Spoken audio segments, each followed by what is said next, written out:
Welcome to Big Sky Conference Media Day.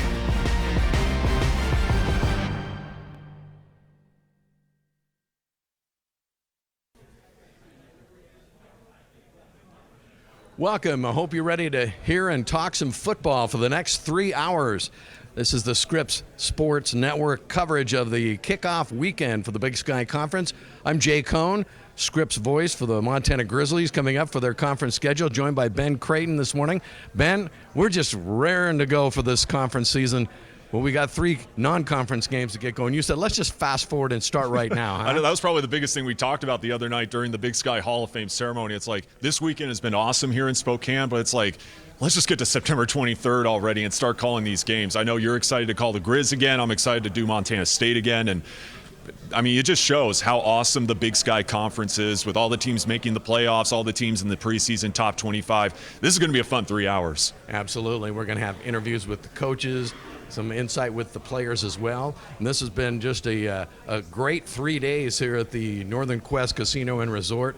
We'd like to stay here a little bit longer, but we got 3 hours to get through all the teams in the conference and some news of the day, Ben. Let's talk about these polls just released a few minutes ago. Yeah, no question about that. We do look at the coaches poll coming up first, and the first thing that I notice, look at UC Davis, number 2 in the coaches poll. Obviously, the coaches here in the Big Sky, a lot of confidence, I should say, in the Aggies, and really they should. They barely just missed the playoffs, the FCS playoffs last year. I mean, they won 5 of their final 6 games to close out the 2022 campaign. Offense. Oh, no question. Racking up over 50 points a game, and they feel they should have got that last playoff bid instead of the Montana Grizzlies. They've got a bit of a chip on their shoulder. You can take a look at the coaches poll. Montana State right at the top, UC Davis, Sac State 3rd, Weber State 4th, followed by those resurgent Idaho Bengals. I'm sorry, the Vandals. Vandals. No. Bengals, Vandals. Yeah. We'll get it straight. No, there's no question. I think that was probably one of the biggest stories last year was, man, imagine the job that Jason Eck did last year. And just his first year in Moscow, they make the FCS playoffs for the first time since the mid-'90s. They get the Little Brown Steinbach. Sorry, Grizz fans, I know that kind of stings a little bit. But, I mean, just a tremendous first year in Moscow. There's no question about it. Montana comes in 6th in the coaches poll, followed by the Eastern Washington Eagles, Portland State, Northern Arizona, Northern Colorado still looking to get their program on track, Cal Poly and Idaho State bringing up the rear. Now, let's look at the media poll, Ben.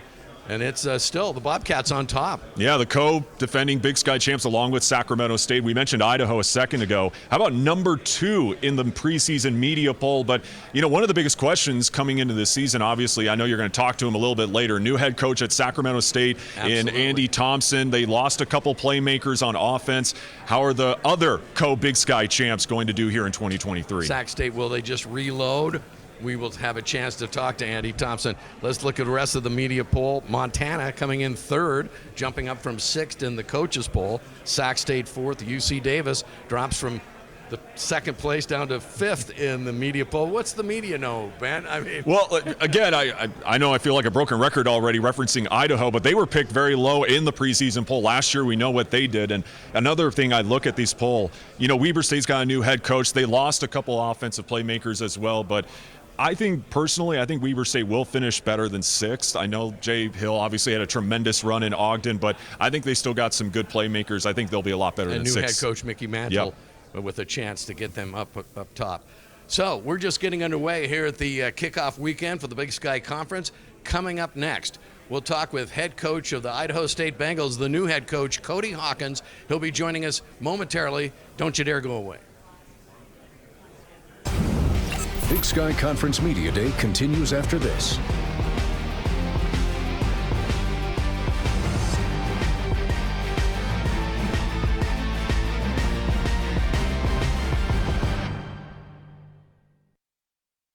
Now back to Big Sky Conference Media Day. I'm Jay Cohn, now joined by brand new Idaho State Bengal head coach Cody Hawkins. Cody, a Idaho native, and a bit of a homecoming for you, Cody. But you grew up in Boise, Idaho State as your new home. Tell us about what took you to Idaho State. The Bengals have been down for a long time. Now it's time for a resurgence, huh? Yeah, well, it's home, and I think that's always an appealing thing when you're looking at potential job opportunities. My wife went to Boise State. I met her in Boise as well, and We're really excited to be back in Idaho. So many great people. It feels a little bit like the Twilight Zone, seeing people that I haven't seen since 2005, but it's been special. And the Holt Arena is a special place for you. You won a high school championship there when it was rocking. That'll be a nice homecoming. Yeah, I've seen Holt Arena at its best, and our goal is to get it back to that and to build a program that Idaho State and Pocatello is proud of. So fans will recognize Cody as the son of Dan Hawkins, who's the head coach at UC Davis. So we have a father-son tandem in the head coaching ranks of the Big Sky. Not sure that's ever happened before. Yeah, I don't know, but we'll see how it goes. Have you contemplated? You don't play UC Davis this year, is that correct? We do play Davis. We played Davis on my dad's birthday in Holt Arena. Oh my gosh, so Yeah. that's even more exciting than I thought. Have you given that much thought about how to attack the offense that you used to be the coordinator Yeah, of? well, I know those guys really well, and I love those guys at Davis. Love the staff, love the players. I have a lot of great relationships there. I mean, obviously, got married there, had my kids there, and I think the world of the Aggies. I think they're going to have a great year, and I'm going to root for them every day but one. I hope they get out of there happy and healthy, and I hope they miss a field goal in the last play of the game and we're able to pull it out. Any advice your dad's given you about being the head coach in your first year? There's so many things. What's the biggest challenge? Well, I think the biggest challenge is to understand you got to focus on stuff that's not football first. It's making sure first and foremost you take care of your wife and you take care of your family. And I think there are a lot of coaches that have their priorities mixed up. And then when we start getting into football, you got to understand it's the culture first, and it's the relationships, and it's the people in the building that are more important than your scheme or your game plan. That's very well said, because a lot of times it's the family that takes the hit while dad's away coaching and recruiting. And give us a insight into a day in the life of Cody Hawkins right now as you get set to kick off their first year at Idaho State. Yeah, well, she's every day's busy with different things, and I'm learning more every day. I'm trying to ask a lot of good questions and trust the people that I have around me. But, I wake up and, you go into the office, and the first thing you got to do is you got to answer a ton of emails, because once the day gets rolling, you don't have an opportunity to do that. And I try and staff with our guys. I try and be with our players as much as we can, going in the weight room, seeing them on the field. I'm as open gets. I tell fans, players, anybody who wants can come into my office anytime. They can come to any meeting they want. Every practice we have is going to be totally open. So we try and do that. My kids are always at the facility, so if I'm not running home to see them at lunch, they're coming to see me. I want everybody in the program to know that my family's important to me, and I tell every guy on our staff, if their kids want to come to practice and they want to swing from the lights and jump off the lockers and make their own drills in the middle of practice, they're welcome to do that, because my philosophy is football's always got to be a multiplier for your life. I don't want it to take away from all the other great parts of it. And if you feel like your family and your football team are separate, you're going to struggle. And same thing with our guys. I want Idaho State football to be a powerful force for the lives of our kids. So that's why when we go on away games, we're going to go do some really cool trips. I want our guys to be able to meet alums and really expand their network while they're playing, and not wait until their football days are over to really start working on that professional network. Give us some insight into the Bengals offense. You're the offensive coordinator at UC Davis for the past many years. You were a great high school and college quarterback. What are the Bengals going to look like offensively? Well, saying I was talented in any way, shape, or form as an athlete is probably an overstatement, but I think having an opportunity to be at Davis, the most important thing that happened to me there was I was around a lot of great people. Tim Plow, the offensive coordinator, I have all the respect in the world for him. Tim Keene was an amazing offensive line coach. Mike Cody, my O-line coach from last year, who's now the coordinator, was an offensive coordinator at College of Idaho before that. So I had a lot of great mentors, a lot of great people helping me out. And I mean, even the guys, Taylor Chapetti, Andre Allen, Kevin Burke, Mark Speck, there's so many great coaches at Davis who helped me out. Even Tim Ornelas, our video guy, the amount of film he got me so I could log and go through, whether it was NFL, Canadian League, college, he was digging up film from the 80s for me to look at. But our offense, we got to adapt to our players. Now, we are going to be a little bit unique. We're kind of committed to living in 10 personnel and 6-pack. I mean, playing with 6 offensive linemen or 4 receivers all the time, just because tight ends are really hard to get. I think if you're up in the great white north of Montana, it's easier to get some of those corn-fed boys. But, we're kind of right in the middle of Weber State, Montana, and Boise State. They use tight ends a lot, and where we're at as a program right now, the resources we have, we're not going to get those guys, but we can get a lot of extra linemen. I feel like there are a lot of linemen in that area of the country. We're trying to make it O-line U and support them, and we're giving them 2 lunches. We got a great nutrition program, probably the best nutrition budget in the Big Sky right now, thanks to Pauline Theros and our friends at Black Label. And then slot receivers. Living in 10 personnel means we're going to be committed to throwing the football. When Idaho State was good, They were called the Throwing Idahoans, so we're Right. going to try and do that again. Now it's not going to happen tomorrow, but I think history of success leaves clues. And I think if you look at Mike Machurik and the rest of those guys in the 80s, they were throwing the ball all around, and we're going to try and use the dome to our advantage and throw the ball a little bit. I was looking at the players you brought with you to the media day. Mike Davis, your senior tight end, and Calvin Pritchard, the junior safety. Are those going to be some of the leaders on this team? Well, hopefully everybody on the team is a leader. I think they got to lead themselves first and then lead each other. I'm a huge proponent of the best programs are coach-led but player-run. And we have to have relationships with the leaders, and we got to live out everything that we're saying. And those guys have really been amazing. I mean, you look at Cal and Mike are two guys I'm their third coach in 3 years. So the first thing you got to do is establish a relationship with them where they feel like they can talk to me and they want to see legitimate actuals to change. They don't want to hear guys talk about philosophies or slogans. They want to see legitimate change, and we've done that with our budget and the way we structure practice, and I think with our relationships as well. And Mike, Mike was a tight end, and he's going to play offensive line for us this year. That's a big switch for him to move. We don't have any tight ends on our football team. Mike's going to play tackle for us. Now, he didn't catch a single pass last year, but he started every game. He's a physical, homegrown kid. His grandpa was a football coach. His family's as tough as they come. And I know him leading the charge for our football team. We're going to be in good shape with him because he does everything that you would want in any football player ever. And Cal Pitcher, man, he's been through a lot. He's overcome injuries. He's been there for 3 staffs as well. And we're a safety run defense now. We're kind of moving to a 3-3-5 stack thanks to my awesome offensive coordinator, Josh Runda, coming over from Iowa State. And he's great, and Cal leads those guys. I mean, it's a big DB room now, but he's able to run meetings. He leads with his actions. He leads with his words. He's everything you want in a football player.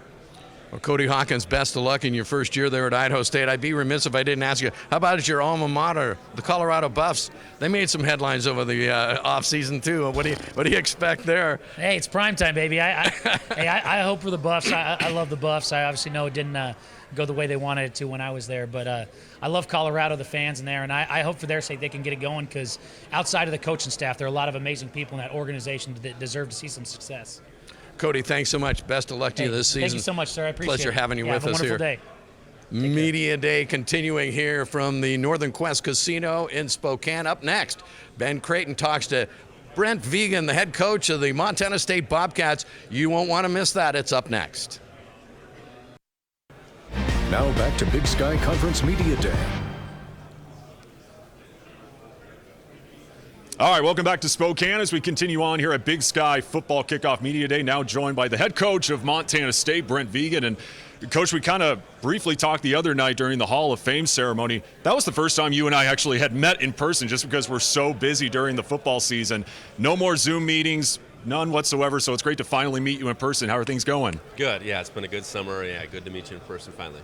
How are things going heading into fall camp? I know you had a couple guys missing spring ball, but they're all back now, right? Yeah, we're a pretty healthy state right now as we head into fall. I think the summer's been really good for our team. A lot of guys returning, but there's some new faces that are continuing to come along, young guys, a few transfers. We've had our freshmen in for a while. So, yeah, I really like how this team's coming together here at the end of July, and look forward to seeing them when we get practice rolling on August 3rd. Yeah, no question about that. And, I got to sit in on Nolan Askelson's interview yesterday with Ashley Washburn, and he was talking about that playoff loss to South Dakota State.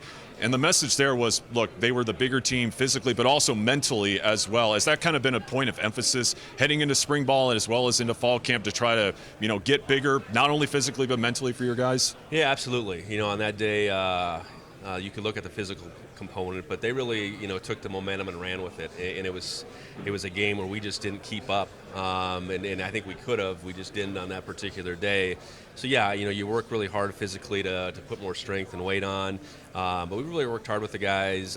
Coach Heron, our strength coach, has just, mentally being able to close that gap. We've persevered through a lot in these last few years. And these guys have throughout their careers, but ultimately to get to the top, there's maybe a little bit more extra there that, we have a new team this year, some really good leaders departed from that team. So, yeah, mentally, physically been working with them in this off season to just to get as much out of them as we possibly can. Yeah, you mentioned those leaders, especially on defense. I mean, you lost Ty Okada, you lost Callahan O'Reilly. Have you noticed Nolan kind of starting to take a leadership role a little bit on defense? Yeah, absolutely. And Nolan had last year. I think he's a leader by nature. And as a regular last year, he had a presence for sure. And in the absence of Ty and Callahan, probably in particular, our two defensive captains, a guy like Nolan steps up, Danny Louis Lakepa. He's not a young guy anymore, so he's continued to do that. You look at Brody Grebe, Sebastian Valdez, just to name a few guys that have been there, have played in some really big games, have learned a lot from the guys in front of them, and now it's their time to take it to another level as far as leadership. Yeah, but you definitely have a lot of impressive guys. You mentioned a couple of them a second ago, returning on defense. Just how much of a luxury is that to have a lot of those big playmakers back on defense? It's certainly a luxury. I think what you look for on defense is you want depth, you want strength, you want speed, you want all that. So we return all our guys up front that played. And the charge for that group was to get bigger and stronger and add more guys to the mix. So I think we've done that. I think those opportunities to go on the field are going to be, they're going to have to work for it. We have, I'd say, up to 10, 11 guys that are in the mix to play in those 4 spots, and we like to rotate. So, that's where it starts for us. We need to play well up front. Secondary, we did lose 3 starters, and I think we got a lot of competition there too. We got probably 3-4 position battles still up for grabs amongst our 5 spots. Really Rylan Ort's the one that's solidified. Simeon Woodard's played a bunch of football for us, but otherwise there's going to be some new faces out there, and those guys need to step in, and we need to play better than we did last year, and that's just the way it works in this business. Each year, one to the next, no matter who the face is, you got to take a step forward. Yeah, I know a point of emphasis for you defensively when we talked to you a lot last year was giving up all those explosive plays. You mentioned some losses in the secondary. Who's in the mix heading into fall camp? Well, I think at the free safety position right now, Drew Polidor is a guy that emerged out of spring. Drew had played corner last year. Tyson Pottinger is a guy that played a little bit last year. Those two are vying for that free safety position. At the nickel spot, Lavelle Price, who's played here and there, primary special teams, and Caden Dowler. Those two are in a battle at that nickel spot where Ty played. And then, like I said, Rylan Ort's pretty solidified at the strong safety position. Corner, Simeon's played well, but Miles Jackson's a guy that emerged this past spring. Devin Davis, we brought in a transfer, John Johnson. So, I think the corner position has a potential to be deeper. And, that's what you need. You need depth. You need competition. You need to be able to live in that world next man up, because it's going to happen in the game of football. And I think we're as deep as we've been, and that hopefully plays out well for us on Saturdays. All right, let's go to the opposite side of the ball. Obviously, that 2-quarterback system you had with Tommy and Sean.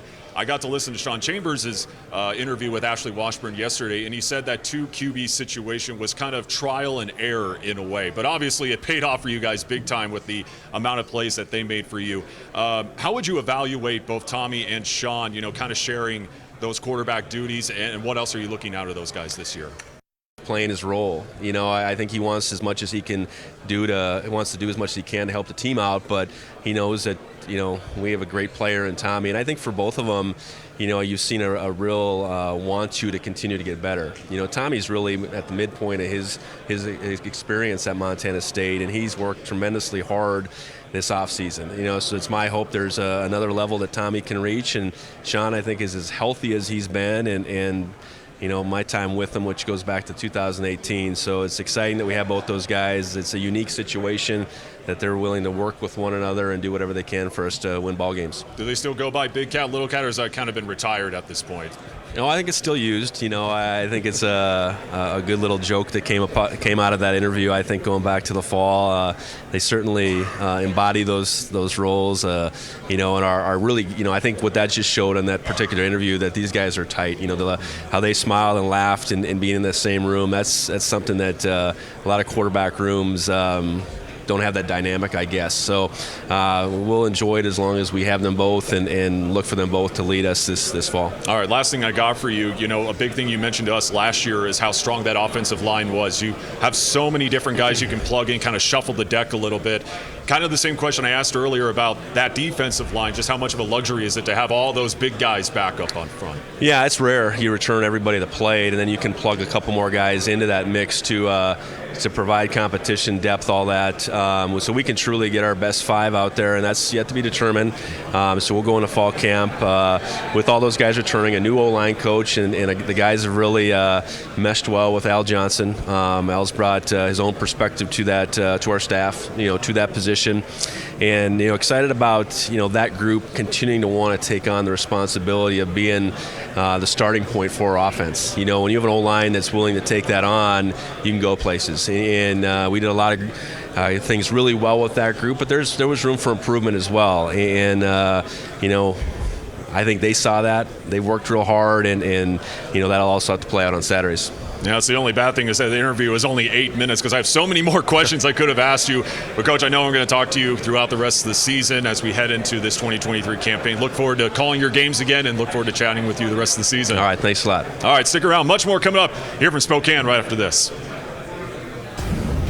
Big Sky Conference Media Day continues after this.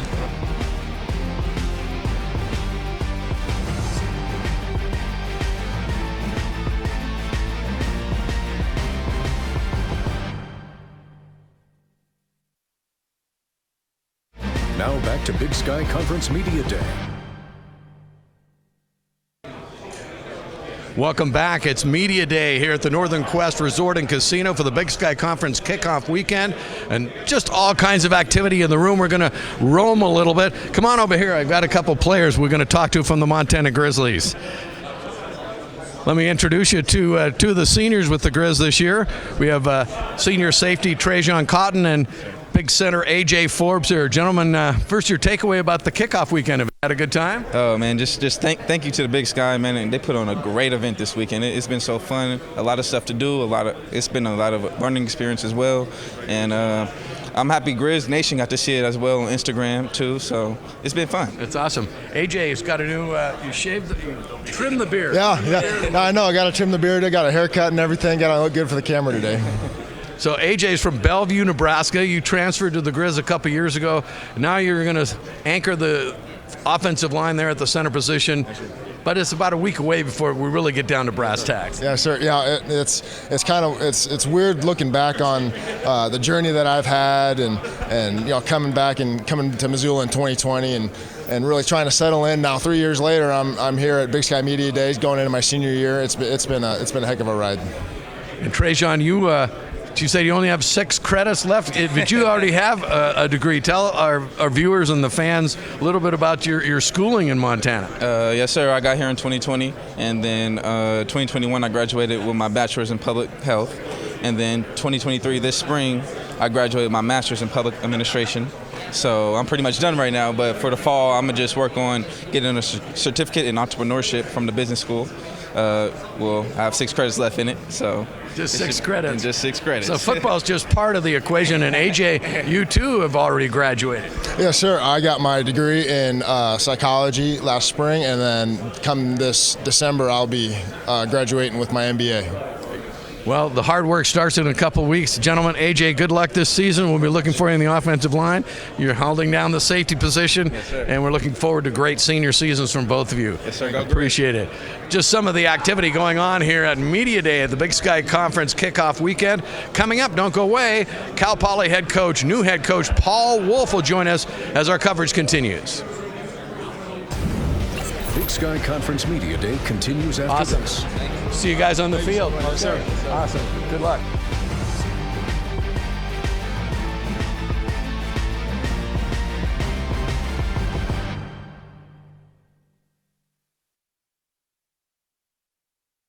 Now back to Big Sky Conference Media Day. All right, welcome back to the Northern Quest Casino and Resort as we continue on here at Media Day here at the Big Sky Football Kickoff. Now joined by Cal Poly head coach Paul Wolf, one of many new head coaches in the conference this season. And Coach, first of all, welcome back to being a coach in the Big Sky, your first head coaching job since 2011. What does this opportunity mean for you, not just leading a program again, but leading this Cal Poly program? Yeah, it's just very exciting because there's a lot of new growth happening in our program, and a lot of people behind Cal Poly right now that really want to see our program grow and develop into something we all believe it can be. You know, administration obviously wants to kind of keep that philosophy. I'd imagine with promoting you to head coach, keep kind of a similar philosophy within the program. What do you want to keep from years past, but also how do you want to implement your own philosophies into this program? Yeah, part of it's just, developing a style of football that we want to establish there at Cal Poly, an exciting brand of football, and being able to continue to recruit players that have elite academic interests and want to be elite football players. And that's where we are stepping up as a football program. We do believe we have elite academics, but now from an athletic standpoint, that's our mission, is to push us to that level as well athletically. Now, you being an offensive line guy, I know there's a huge point of emphasis for this program over the last couple of years. How's that group looking heading into fall camp? Yeah, I mean, we're getting a lot better, and our depth is growing, and on both sides of the line of scrimmage, to be honest with you. So we're moving in a really good direction. We've got good young men, and now it's just developing the guys that are on our campus. You obviously got, a pretty crowded quarterback room. You got a guy who came in, obviously 5-star out of high school, Sam Heward. I know he's obviously very close with your offensive coordinator, but, you got a couple other guys like Spencer Brash, Bo Kelly. How's that QB room looking? Yeah, I mean, we feel like it's very strong, and it's going to be a healthy competition. And, Jaden Jones, who started for us last year, hurt his knee and missed the year. And like you mentioned, there's Spencer and Bo Kelly. So, you know what? These guys are all young players, and, they're going to keep growing. And that's what's going to be fun, to watch these guys all grow and develop. No, I watched an interview from you back in spring ball. Shout out to KSBY, by the way, and Dylan Foreman. You said you were putting a lot of emphasis on adjusting the passing game going into this fall camp and back in spring. What adjustments are you guys trying to implement right now in that passing game? Really just consistency. If you go back and look at our team and what we've tried to accomplish over the last few years, just our lack of consistency and execution has not been to the level it needs to be, and so just growing that, maybe simplifying some things on both sides of the ball. At times when you're searching as a coach, you try different things, and sometimes you look back and say, we just did too much. And so just kind of paring things back and becoming a little bit more consistent and maybe not as complex. And I was mentioning this passing game too. Are you guys also trying to kind of be more balanced, like trying to get more out of the running game here in 2023? Well, there's no doubt we have to be able to run the football. The reality is you don't win championships with some level of running the football, and you just see it year after year. So we need to make sure we have X amount of run game to keep people off balance for sure, and that's going to be a big goal just moving forward. Now, you mentioned Sam Heward a second ago, who I know you guys have also brought in a couple other guys from the transfer portal. Who else have you guys brought into St. Louis Obispo? Yeah, Ethan Calvert is a linebacker from Utah that originally from Most Christian High School, has done a really nice job all spring. We're very excited about Ethan's progress at the linebacker position. Thomas Colton, offensive lineman, who's originally from San Luis Obispo but was from UCLA, has come in and done some nice things. And then, there's some few other guys. We have Carlton Brown, a tight end that came in from University of Nevada, who's also a local young man that has done some nice things. We envision Jace Yurdy, another tight end from University of Memphis, coming into to help our program as well. So we've got some guys we're excited to watch kind of develop and see how that unfolds. Going back into spring and also heading into fall camp, have you noticed that there's been a big step this year in terms of improvement, and where can we see some of those growths heading into this season? Yeah, our overall depth, number one, and just having more young men to work with, and if we do incur a few injuries here and there, we shouldn't have the drop-off we've had in the past. I think that's number one, and just our physical size and strength. In this league, it's a physical conference, a physical football team, and so that's an area we've been woefully behind, and we're going to take a big step in that area. Is it to the level we want it to be? I'm not sure yet. We're going to see that evolve this summer and this fall, but we'll see. I think that we've made some really nice strides. I'm really anxious to watch this football team, though. What about defensively? What strides have you seen from that group? Yeah, I just think our maturity and leadership is the strength right now of our team, is the amount of young men that have played football on that side of the ball. I do like our defensive front. I like our linebacking core. We got a youthful, talented secondary. Right now I look at that unit and I see a lot of leadership on that side of the ball, and I'm very excited to watch those guys step up this year. All right, I'll get you out of here on this. Obviously, we got to be in San Luis Obispo last year, and I believe ground has been broken on the John Madden facility, correct? Yes. Okay. Just how great is that going to be for this program, and what dividends is that going to pay for this Cal Poly? Yeah, program? I mean, the obvious one is the recruiting aspect. So young men can now come to Cal Poly and have an elite facility to develop into the greatest player they can possibly be.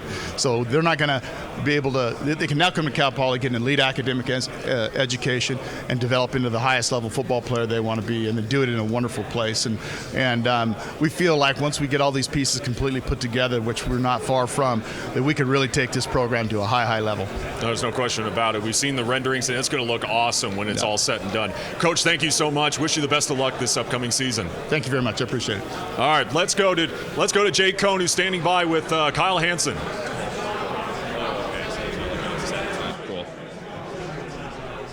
And we're out on the floor roaming around to see what we can find. And look who we found. It's our sideline reporter, Kyle Hansen, getting set also for the upcoming season. Kyle, good to see you. We've had a great time here at this kickoff weekend. You were here last year. I did not have the chance to be here last year. This is a great event. How has it changed? Well, it's changed a little bit in the regard of like we get a little more time to kind of work with all these student athletes and get more time to interview them, because we get a chance, for the folks who don't know, get a chance to talk to them one-on-one, get to learn their stories a little bit and get to tell their stories once the season arrives. So that's been a lot of fun, getting a chance to know them. And I mean, we're in it feels like a convention hall in here with the stage and everything, with the Big Sky Hall of Fame. So it's been a lot of fun. And just down the hall is one of the biggest casinos in the Northwest, and a great cigar bar, I'm told. Have you won any money?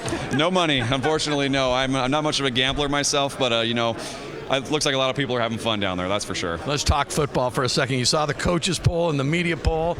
The Bobcats tops in both. The tops in both, and it's really interesting because it seems like Montana State is kind of the clear-cut favorite to enter the season, but really 2 through 5 is kind of a throw a dart and see where it lands. You know what I mean? I mean, Idaho number 2 in the media poll, but then Davis number 2 in the coaches poll, and so it's interesting how really that 2 through 5 can fluctuate, and that will, I think, be the story of the season, because I think 5 teams from the Big Sky could get playoff bids again. It's going to be interesting. Should be interesting, and sometimes those polls are your worst nightmare. You get ranked in the poll, everybody got a big bullseye on your uniform. Is there any credence to that, do you think? Would you rather be highly ranked or maybe surprise people coming from the bottom of the poll? I think there's kind of a thing to both of it, right? Because MSU getting ranked number 1, that's nice to be recognized with the team they have, right? And everybody knows they're talented. No one's going to take them lightly, and no one's going to take them lightly anyway. But on the flip side, I think the coaches try to minimize it as much as possible, so that way no one gets too high, too low. Because you look at some of your Northern Arizonas, who always have good recruiting classes, but they're in the bottom half of the poll. They could always surprise people. You have new coaches like an Ed Lamb at Northern Colorado, who has won a Big Sky championship when Southern Utah was in the league. So you just never know, and obviously the season, anything can happen, and we see that a lot in the Big Sky. And we have 4 new head coaches in the Big Sky this year. It's hard to change coaches. People kind of take it for granted. Oh, he's been an assistant coach. Oh, he's kind of come up through the ranks, but it's a culture from the top down. Your thoughts about all the new coaches and the quality of coaching we have in this league? The quality of coaching is great, and it's a great place for these guys to either get started, or we have some longer tenured guys who have had a lot of success in history. And so a couple that stand out to me is Andy Thompson at Sacramento State. So he's taken over the 3-time defending Big Sky Conference champions. He was on that staff every single year under Coach Troy Taylor, but Andy Thompson's a defensive guy. Taylor was an offensive guy. So it'll be interesting to see how that dynamic works. But from talking to players and coaches, it seems like it's a seamless transition. And then Ed Lamb, kind of like I mentioned at Northern Colorado, had a lot of success at Southern Utah, was a longtime coach at BYU, so he's got experience at all levels. And I think, Northern Colorado kind of needs a guy to kind of steer that ship a little bit, and he might be that guy. You were mentioning they just, over the years, what's their record? I think they are 28-100 since they jumped to the FCS level and haven't made the playoffs. So you would think a program like that is due. In Northern Colorado, they're only an hour from Denver. They're in a great recruiting area. They get a lot of those drop downs from the FBS. So you would think a guy like Lamb would know that with his experience at both levels. Excellent. You can tell Kyle is ready to start the season today. Kyle, we'll look forward to working with you this year. A pleasure. Coming up next here as we do the Media Day coverage here on the Scripps Sports Network, we're going to talk with Chris Ball, the head coach of the Northern Arizona Lumberjacks. That's who the Montana Grizzlies start the season with for the conference on the road. We'll have a chance to talk to Chris Ball in just a moment. We'll be right back. Big Sky Conference Media Day continues after this.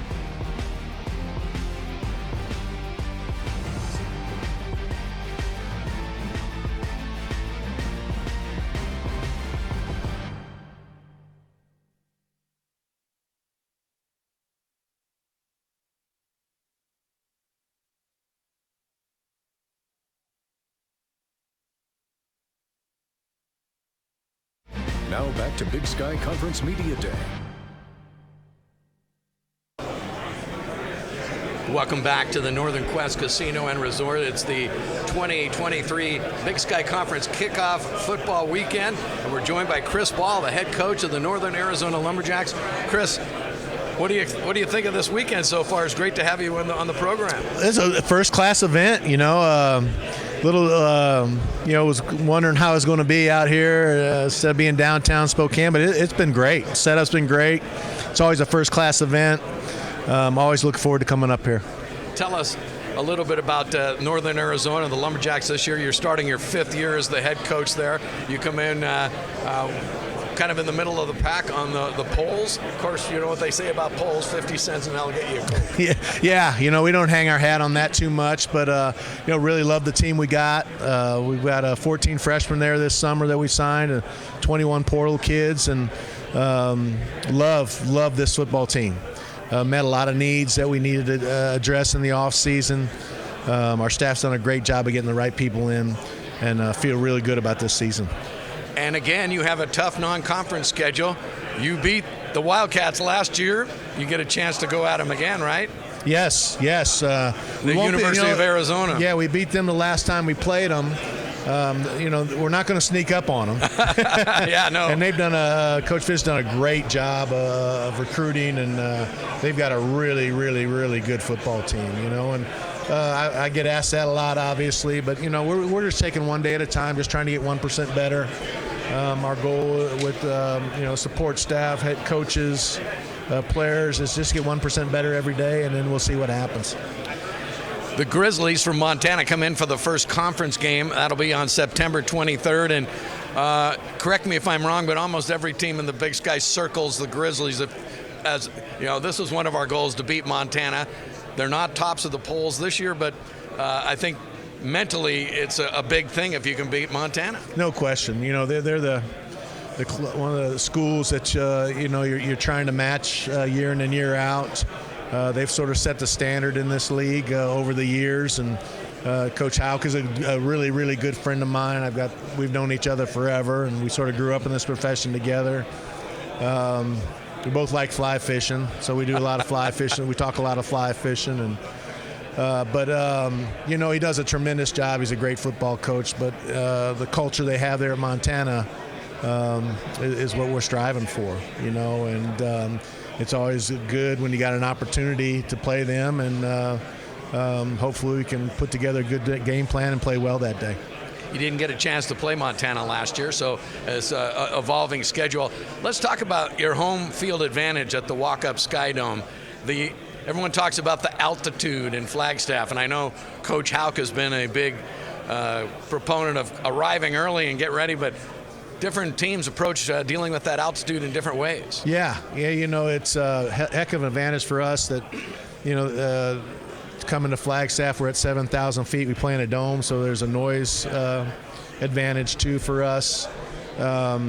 We've got to do a better job, I think, as a coaching staff to take advantage of that. You know, the few years that I've been there, we have, but we've talked about it a lot moving forward, that, we've got to do a better job of taking advantage of that, and I think we will this year. But, yeah, it's definitely an advantage, definitely a home field advantage.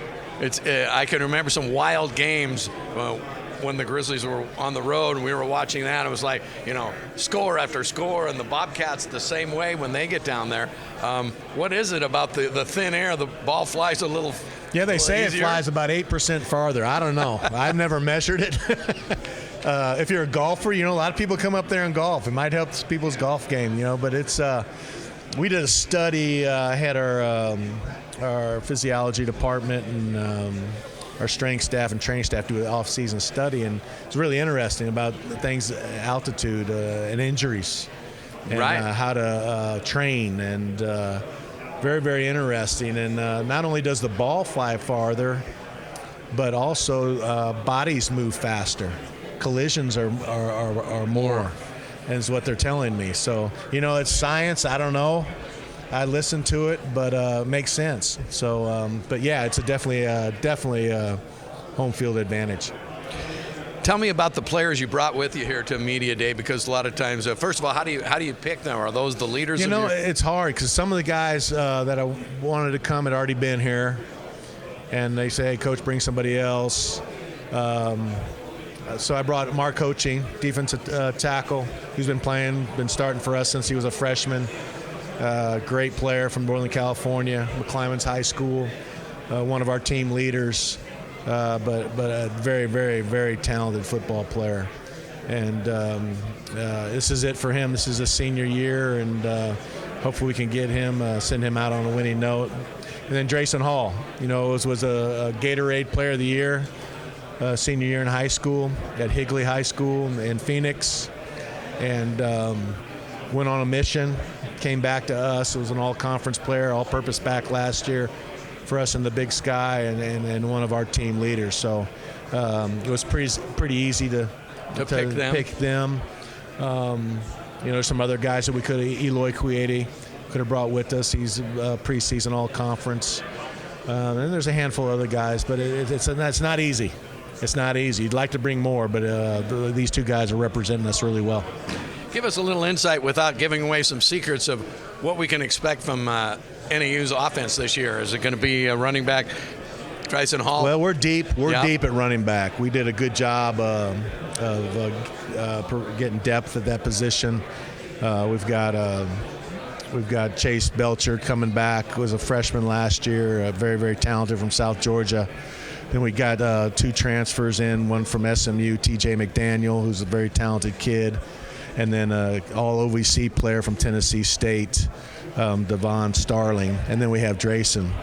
And then we have some other guys, Alec Mesa, who's a transfer from BYU, is very talented. So our depth, we've got to run the ball. For us to be successful in the Big Sky, we got to run the ball. So we're deep at tight end. Did a good job of gaining depth at O-line in the offseason, and then we're loaded at running back. And so very, very excited about that part of our offense. Of course, always wins games and championships. No question. A little bit defensive clues for you. The defensive front is deep. We've got Mark coming back. Obviously, we got Eloy coming back.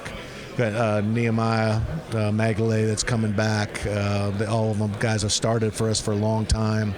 And then we've really, really got a good group of backups. Micah Carrington, Alani Mafu. We signed a kid, Danny Robledo from Missouri. And then we got both our starting linebackers back. So our front seven's strong, very strong. Well, we get a chance, I will, to see the team in person on the 23rd of September. It'll be a quick non-conference schedule for everybody in the Big Sky, kind of frothing at the bit to get the conference underway. Chris, thanks so much for joining us. Good luck this season. It's a pleasure. We'll see you in late September there at the Walk-Up Sky Dome. Yeah.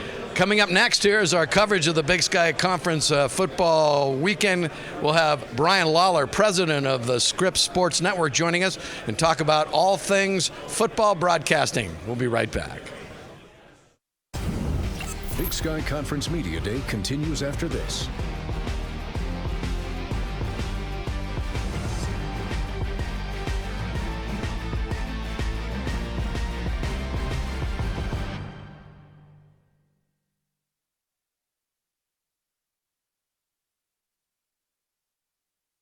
Now back to Big Sky Conference Media Day. I hope you're still with us here as Scripps Sports continues our coverage of the Big Sky Conference football kickoff weekend. It's my pleasure to introduce the president of Scripps Sports, Brian Lawler. Thanks, Jay. My boss, the boss of everything as far as we're concerned. Nice to have you here, Brian. Good to be here. Nice to have you for the big kickoff weekend. What's your takeaway of this event? I am really impressed. This is our second year associated with this, but now to see the energy and the buzz and realize we're only a couple of weeks away from kicking this thing off again. So it's very fun to be here. And it feels like there's just more people and more energy than a year ago. Scripps Sports in the second of a 3-year partnership with the Big Sky Conference. your grade of how we did in year one and what are you looking for in year two? Yeah, I thought we did really well in year one. I think it was the first year where we were able to bring, the games from being on a cable network to over-the-air broadcast. And I think, that really paid a lot of dividends where we were able to showcase these athletes and obviously a pretty competitive league last year at a whole other level for, markets to be able to, every household in a market to be able to see a game free over the air, on cable, on satellite, wherever was terrific. And of course, that Cat Grizz game last year, in the 5 markets in Montana, 30 plus household rating. I mean, it's literally a Super Bowl rating. And so to be able to, provide that free, didn't matter where anyone in Montana lived. They didn't have to, purchase cable or satellite. For us to be able to deliver that was huge. And so we were really excited and thought year one went good. Year two's going to be better. Well, it went so well as that Brian switched from the head of the news division at Scripps to now the head of the news sports division. Yeah. So welcome to the world Apparently of sports. we got that right. Yeah, right. So that's a inkling of big things to come for Scripps. Tell us about your vision as this big sports division, the network just continues to expand. Yeah, look, I think the last couple of years we were really looking at sports, realizing that it's the live sports is the biggest driver of viewing. 97 of the top 100 shows on television last year were live sporting events. Incredible. Yeah, exactly. And so it's the one of the few things that really brings people and attention. They watch it live, And so we decided a couple of years ago to spend more time and get more proactive in trying to acquire sports rights. Big Sky was our first rights that we acquired, and obviously getting that launched last year, we learned a lot. But we were also looking at the landscape of the regional sports network, some of the changes that were happening there, and we decided to spin up a division and put a flag that we were open for business. We have 61 TV stations, 41 markets, and we felt like what we've done for the Big Sky we could do for professional teams as well. And so we were successful in acquiring the rights to the Vegas Golden Knights, Stanley Cup champions, not bad. Yeah. And so we're able to do the same thing last year in Las Vegas because they were on a cable and satellite, regional sports network. They reached about 35% of the households in Las Vegas. This year they'll reach 100% because again, we'll put them free over the air. We'll also be on cable, satellite, direct to consumer, all that. And so, the ability for the Stanley Cup champions now to be free in Nevada and in Montana, we'll be able to showcase it in many of our markets here, as well as in Utah and other places. I mean, it's a great advance for them. And then we also, we own a national network, ION, and we were successful in acquiring the rights to the WNBA. So we have a really strong relationship. We're about 8 weeks into the Friday night showcase and again, creating a franchise and consistency for these female athletes has been terrific. So that's sort of the beginning of what we see, probably more national league type stuff for ION, and we will hope to acquire a bunch more local rights like the Big Sky and like the Vegas Golden Knights. I think it's so interesting that a big media company such as Scripps sees the opportunity in sports. I think most people might be taken aback, but you just talked about 97 of the top 100 were the live sports, but really are doubling down on it. Yeah, we're sort of going back to the future. I mean, when I was a kid, I grew up in New York, but I used to watch the Mets and Yankees on over-the-air TV before cable started. And then for a lot of years, cable was, a great distribution platform, but with everybody cutting the cord. Now, broadcast is still there. We've been hanging around all these years, and we're still the most visible, dominant distribution platform. And like I said, for Cat Grizz game to do over a 30 rating in every market last year speaks to the power of live sports and the power of over-the-air broadcasting. And I would like to mention that Brian has been at the Cat Grizz game for the last 2 seasons. And I'll be there this year. Coming back to Missoula Absolutely. For the coming year. So there's something about, you saw that rivalry firsthand and went, oh, wow. Oh, yeah. That first year I went, wow, these fans, they get after it. I mean, this felt like a Jets-Dolphins game to me.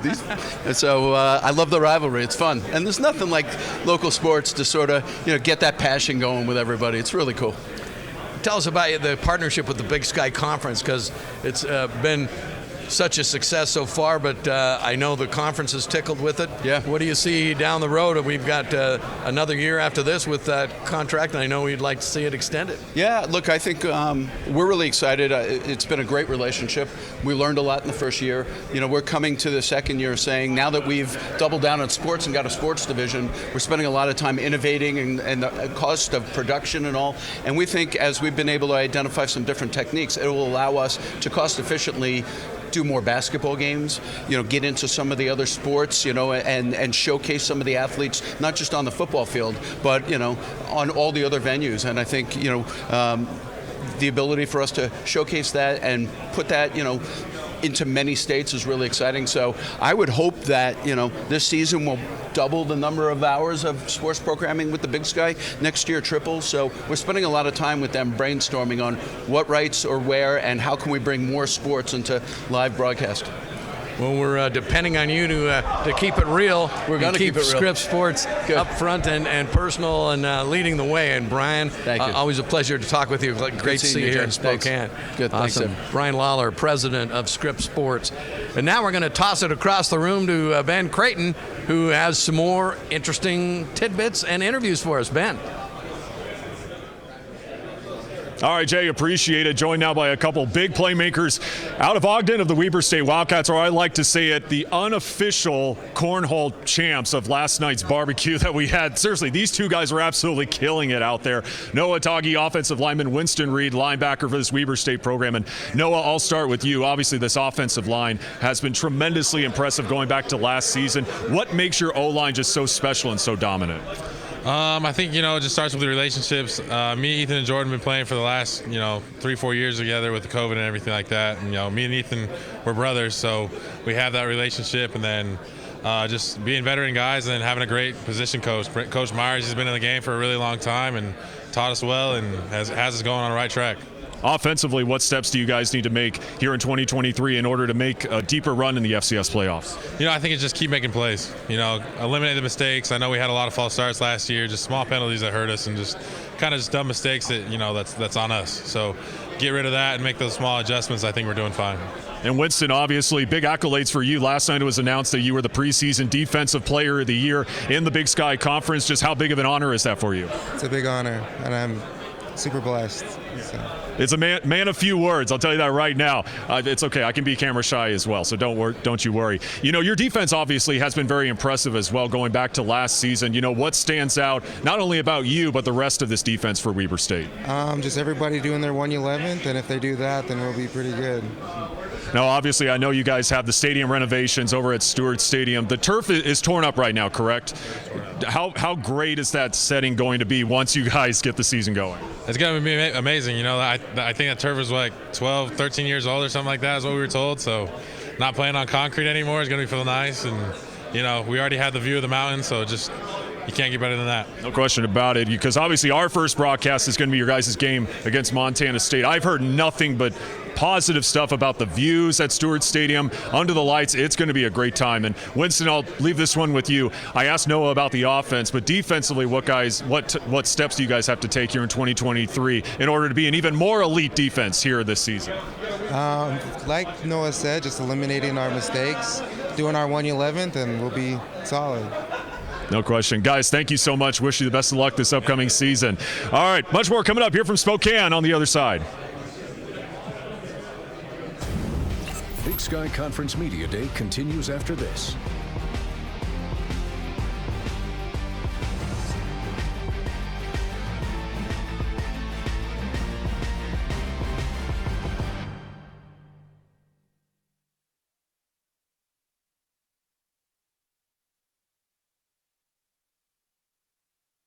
Now back to Big Sky Conference Media Day. And we're back on the floor here at the kickoff weekend, the big media day for the Big Sky Conference. And look who I found. One of the longest-standing sports IDs across the nation and definitely in the Big Sky Conference, Bill Lamberty. He's been all things Bobcat sports for 33 and a half years, Bill? 33 years, yep, in October. And you said you're going to keep doing it as long as you have fun, and it's been a lot of fun at MSU lately. It's been a lot of fun. It's always fun when you work with good people, but the success of the kids, the student athletes, athletes and the coaches is what really it kicks it into an extra gear.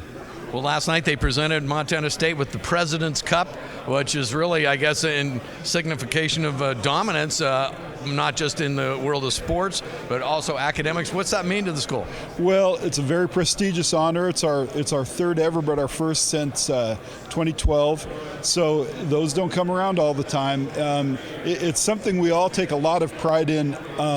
Everybody sees the football team and 20,000 people and the basketball teams, but it's a blast to be around the golf kids and the skiers and the kids that do so much, work so hard, maybe don't get all the public recognition. So an award like this is an opportunity for everyone to share in the success and be honored for it. And just a little bit about your job. Good Lord, I was going to ask you, give us a 24 hours in the life of Bill Lamberty. I mean, there's so much going on. I don't know how you juggle it all. Well, a lot of it is arranging interviews for players and coaches during football season. A lot of it is maintaining the website and making sure that the information's accurate to the best you can, and then a lot of it is just kind of dealing with people internally, with helping coaches as they need help, helping student athletes as they need help, and the administration. So it's a lot of variables, but at the same time it's a lot of fun, and one of the funnest parts is dealing with the media guys, like building relationships with folks like you and seeing people off and on through the year and through the years, and that's a lot of fun. And the world that we live in now, it's like instant information.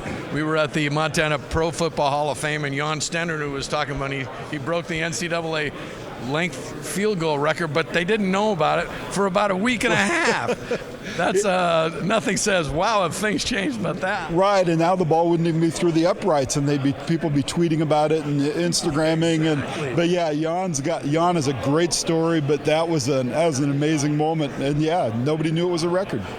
We have time for one more question. Just the coaches poll, the media poll, Bobcats on top in both. Is that a good thing? It has to be. Well, it's good to have good players and a good coach. So I think it's good. It's it's all about how you treat it and deal with it, and you take it and move on. And I don't think those things have too much effect beyond today, but it doesn't mean anything either. And you said also the great administration you have above you, it speaks volumes about top to bottom how Montana State is just shining. Yeah, it starts with President Cruzado. Leon Costello is an absolutely tremendous athletic director there, too, very impactful people, and it all starts in our operation with those two. Bill Lamberty, the sports information director for Montana State University for the last 33 and a half years. Still going strong. Bill, always a pleasure to talk with you. Thank you, Jay. Okay, our coverage here from Media Day at the Big Sky Conference kickoff. Next, we turn our attention to Weber State. We'll be right back.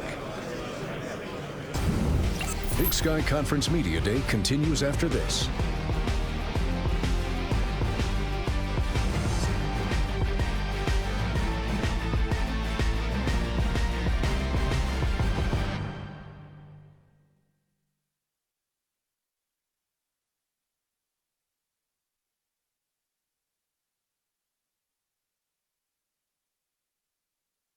Now back to Big Sky Conference Media Day. All right, we continue rolling on here at the Northern Quest Casino and Resort. And, we talked some Weber State football just a second ago. Let's keep talking about some Wildcat football. Now joined by Mickey Menzel, the new head coach of the Weber State Wildcats. Of course, your second year with this program, being elevated as the new head man. And, Coach, how are you doing? How's the last couple of months been for you after taking over the head job? Been fantastic. Guys are working hard. I like where we finished in the spring and just trying to elevate that here in our summer workout program. And our leadership has grown from, the spring to now. So I'm very excited to obviously get started here in a couple days or a couple weeks. So. Yeah, you and me both. We were both talking off air how we just want the season to get here already. We're ready to roll. Yeah, obviously, Jay Hill had tremendous tenure with this Weber State program. What do you want to maintain from years past, but also how are you looking to basically put your stamp on this program? Yeah, like I say, a lot of the times I chose Weber State because of, the culture that Coach Hill has provided. I believe in the same philosophies as him. So not too much change, but it's just putting my spin on it and who I am as a person. Kind of bring some East Coast to the West Coast a little bit, but not too much change. Really, really excited about retaining all my staff. Those guys are as big as anything in our program.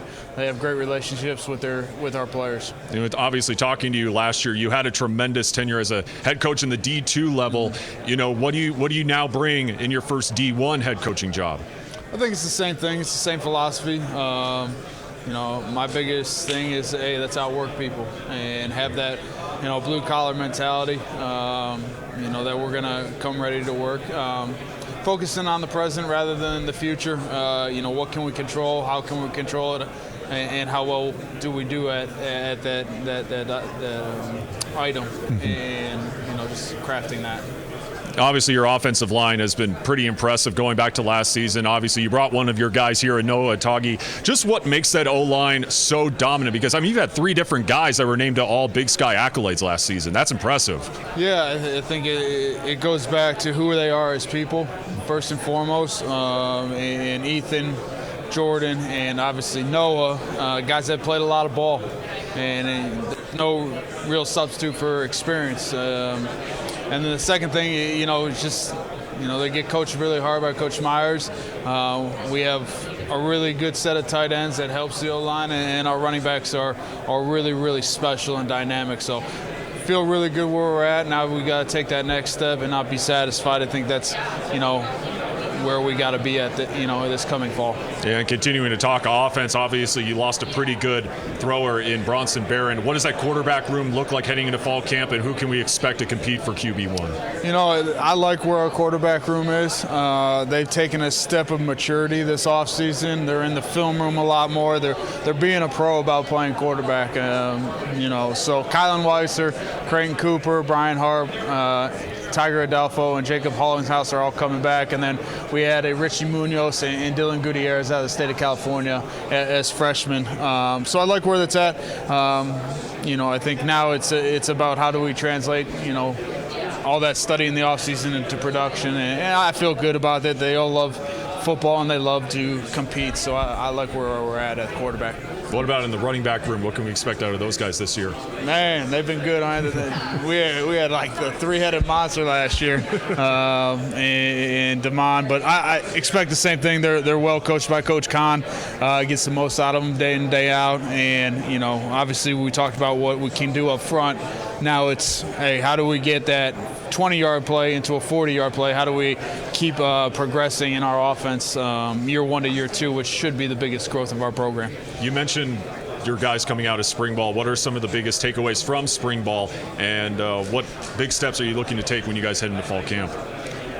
I like how they work. It's one of the reasons that attracted me to Weber State is the players here, man, that they take playing very, very serious. They love football, you know, so it's kind of a throwback, but they love the practice, and I really, really appreciate that. And, you know, when you get kids that nowadays don't love the practice, these guys like to practice. We had record-setter snowfall in the state of Utah this year, so, and they still went out there with a great attitude each and every day to get better and perfect their craft. So learned that about our team. Your defense was also pretty impressive last year as well. You know, you got the preseason Big Sky Defensive Player of the Year in Winston Reed with you here. You know, what does he bring, and just overall, how special is this defense, and what do you expect more out of them this year? Yeah, I think, you know, what Winnie brings, it's a great story. First and foremost, he goes from walk-on to scholarship, tears his ACL, and comes back and now the player of the year in the conference preseason. That just speaks of the culture at Weber State, and I think he, you know, reflects that day in and day out with his work ethic, his passion to get better each and every day. We were talking, you know, he's kind of a quiet guy. You know, he makes big plays, but I mean, he's a little camera shy, but obviously he makes some pretty big plays. He doesn't have to say it with his mouth. He does it with his big hits and big plays, obviously, on the field. My kind of player, man. Quiet assassin there. So that's how our defense plays, man. They play fast, they play violent, they play physical, and those are the trademarks, you know, that I want to continue here at Weber State. All right, last thing I got for you before we let you go. You know, we see the renderings of Stewart Stadium. I mean, that place is going to look awesome when you guys kick off the season. If I'm not mistaken, I think the turf is torn up right now because you guys are getting new turf. You're going to have a new east side concourse. You get a new track coming. Just how great is that going to look when it's all completed? And obviously, how big of a recruiting tool is that going to be? Well, it just speaks to the importance of football. The administration, President Brad Mortensen, Athletic Director Tim Crompton have put things in place for these kids just to be successful. And obviously the alumni support has helped that as well. But recruiting, it's unlike no other. I mean, when I was looking at the job, you look at the mountains in the background. There's probably not a better setting in college football. So very, very blessed and fortunate. That's what I keep hearing the most. Is just the view of the mountains there in Ogden at Stewart Stadium, and obviously we're really excited to be down there. That's going to be our first broadcast on September 23rd. Under the lights, Weber State, Montana State. I'm excited to get down there, and Coach, obviously, thank you so much, and we'll talk to you again, obviously, very, very soon. Absolutely. Thanks for having me. All right, like I mentioned, that first game on September 23rd. Coming up when we come back, nice little transition here. Ashley Washburn, our sideline reporter for the Big Sky games here on Scripps, will join us when we come back. Big Sky Conference Media Day continues after this.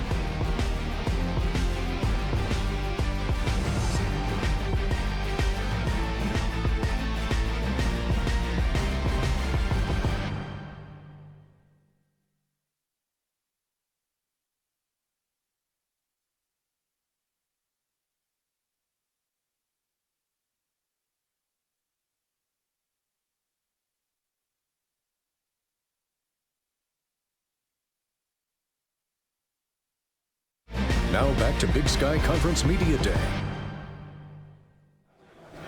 All right, welcome back to the Northern Quest Casino and Resort. As we mentioned going into the break, our first broadcast here for Scripps will be on September 23rd. Under the lights, Weber State, Montana State, and obviously you'll see her on the sidelines this season. Ashley Washburn joins us here. And Ashley, I mean, I don't know how you're functioning, to be completely honest. You've been running around all over the place this weekend, doing a bunch of interviews with players and whatnot.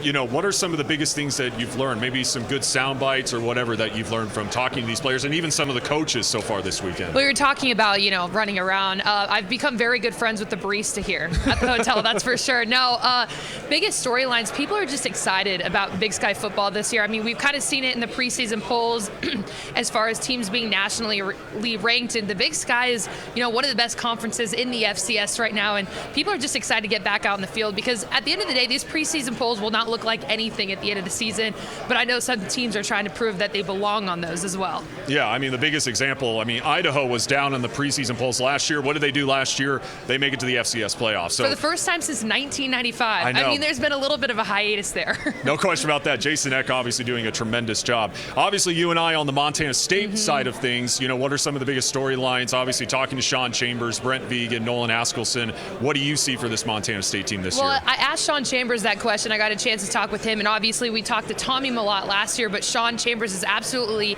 you know, made a huge role for himself with that 2 quarterback system. And I had to ask, I was like, what can we expect differently? And all he would tell me was fun.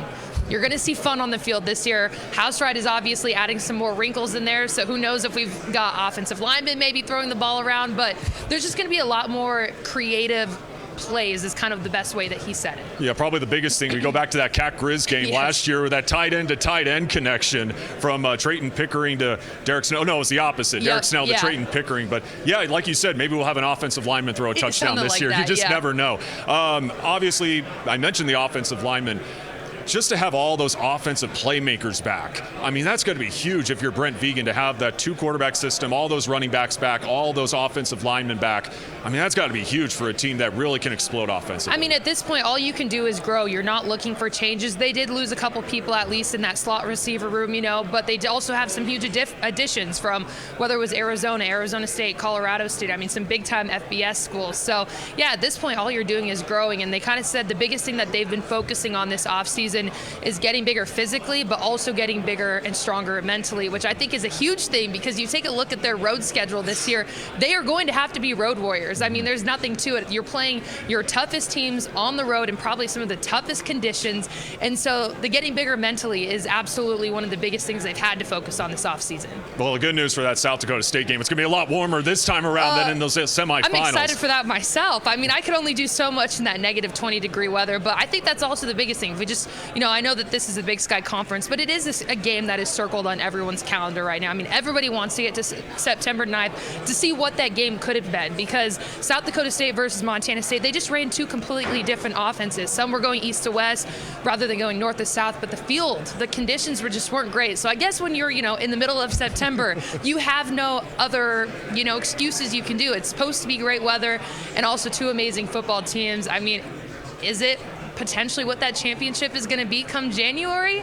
We'll see. Know. I think it all starts in September. Yeah, I'm excited to get going, and obviously, Ashley, you'll be on the sidelines, and I'll tell you what, you obviously did a tremendous job last year, and whether you're here for a long time or whether here for a short period of time, I think all of us here at Scripps, everybody with Montana State, everybody with the Big Sky, just appreciates how much work you do. It definitely doesn't go unnoticed. So. Well, I appreciate that. Thank you. The Big Sky is a conference. I mean, I went to San Diego State. I'm a Mountain West school. The Big Sky just does different. That's all I can say. There's amazing coaches, players, SIDs, just the conference whole. So I'm very lucky to be here, and we'll see what happens. Ashley, appreciate it. Much more coming up when we come back here at Spokane. Big Sky Conference Media Day continues after this.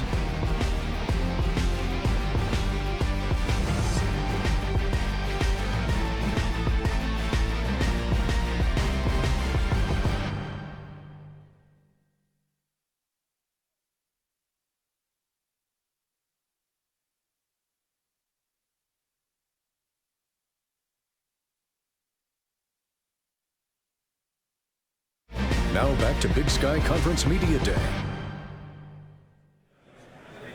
Well, our next guest here, as we continue our coverage of the kickoff media day for the Big Sky Conference, our guest needs no introduction, but we will anyway. Head coach Bobby Hauck of the Montana Grizzlies, one of the more busiest weekends as you get set for the real season, Bobby. First of all, thanks for joining us. Of course, it's great to be on with you, and always love talking Grizzly and Big Sky football.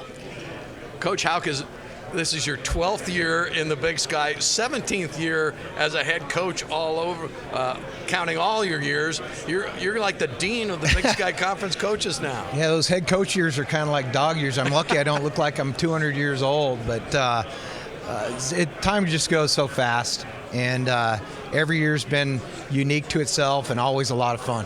Isn't that true? Time just flies by. Let's talk, before we talk football, give us an insight into a day of the life of Bobby Hauck right now before the football season starts.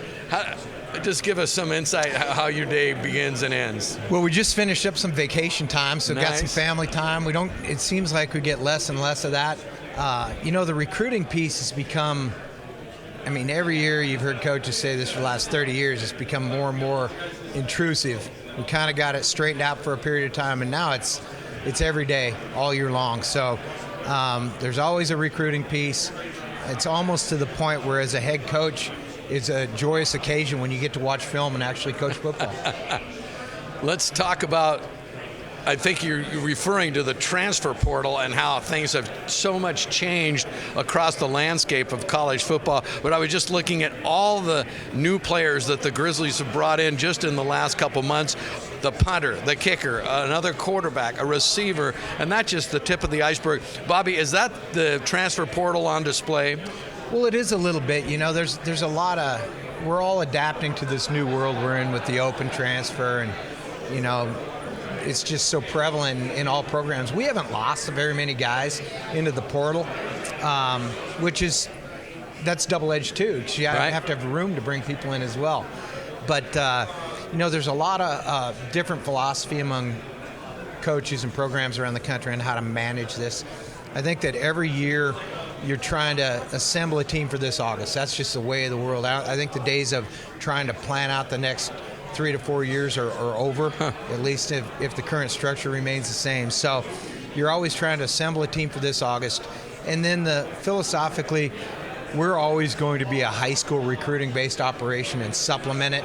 So we're probably forced into doing that numbers-wise, maybe a few more than what used to be normal.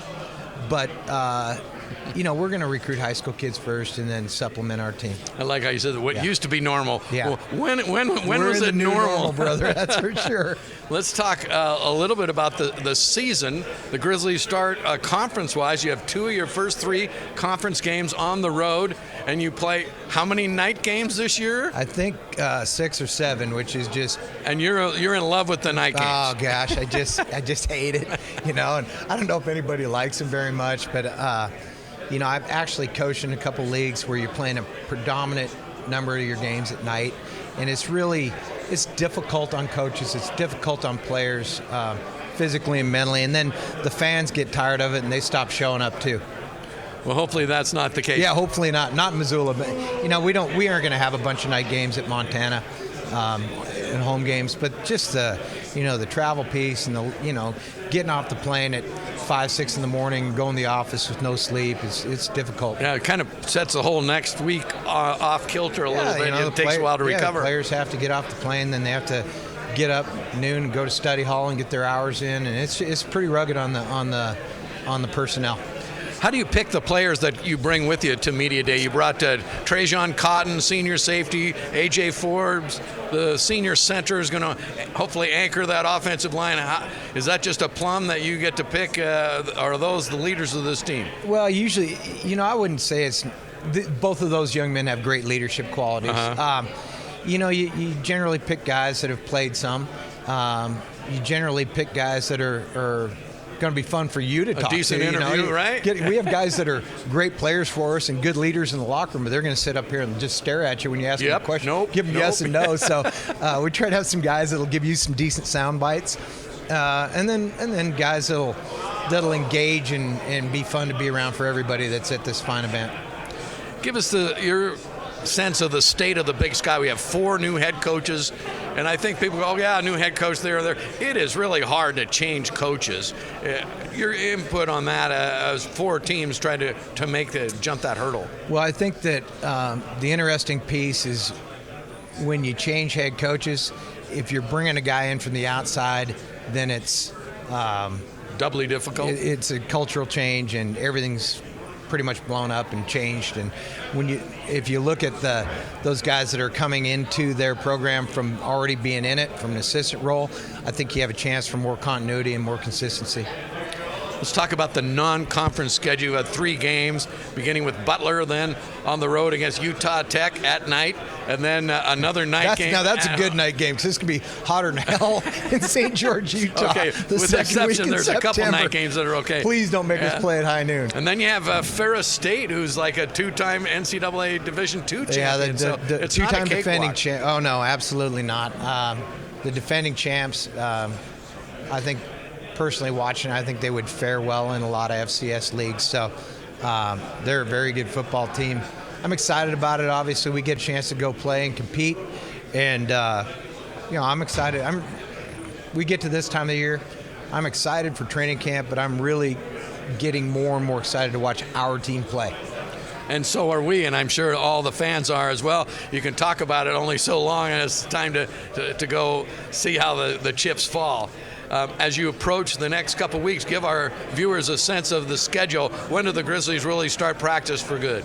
Well, we'll start. Our first practice is August 4th. Our players are working out right now as we're speaking, and we'll give them 5 days off here before we start. They'll work through this week, and then on August 4th they'll report. We'll practice that day and get going. So coaches have like 2 more days of vacation, and then it's go time. It's time to go play ball.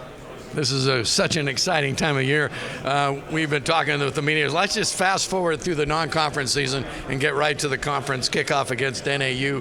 And I know that's getting back to some of your early stomping grounds in coaching, back to Flagstaff. Yeah, well, you're talking about Marty and I. Right. Were there together on staff when we were young. What a great place to get a start. Flagstaff's a good town. It's a great university. Have always enjoyed that. Enjoyed playing there, and certainly a chance to kick it off against Coach Ball's team, who I think Coach Ball has a really good team this year. Very strong outfit. I think they're going to perform well in the conference. Tough place to play, as we all know. Bobby, thanks for joining us. Good to be Always on a pleasure. Looking forward to this upcoming season. Coach Bobby Hauck joining us.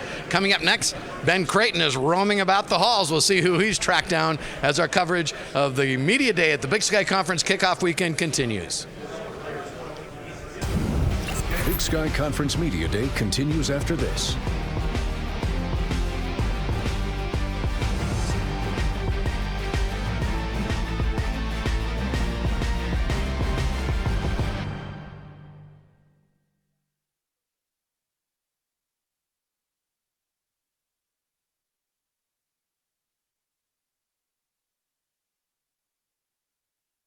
Now back to Big Sky Conference Media Day.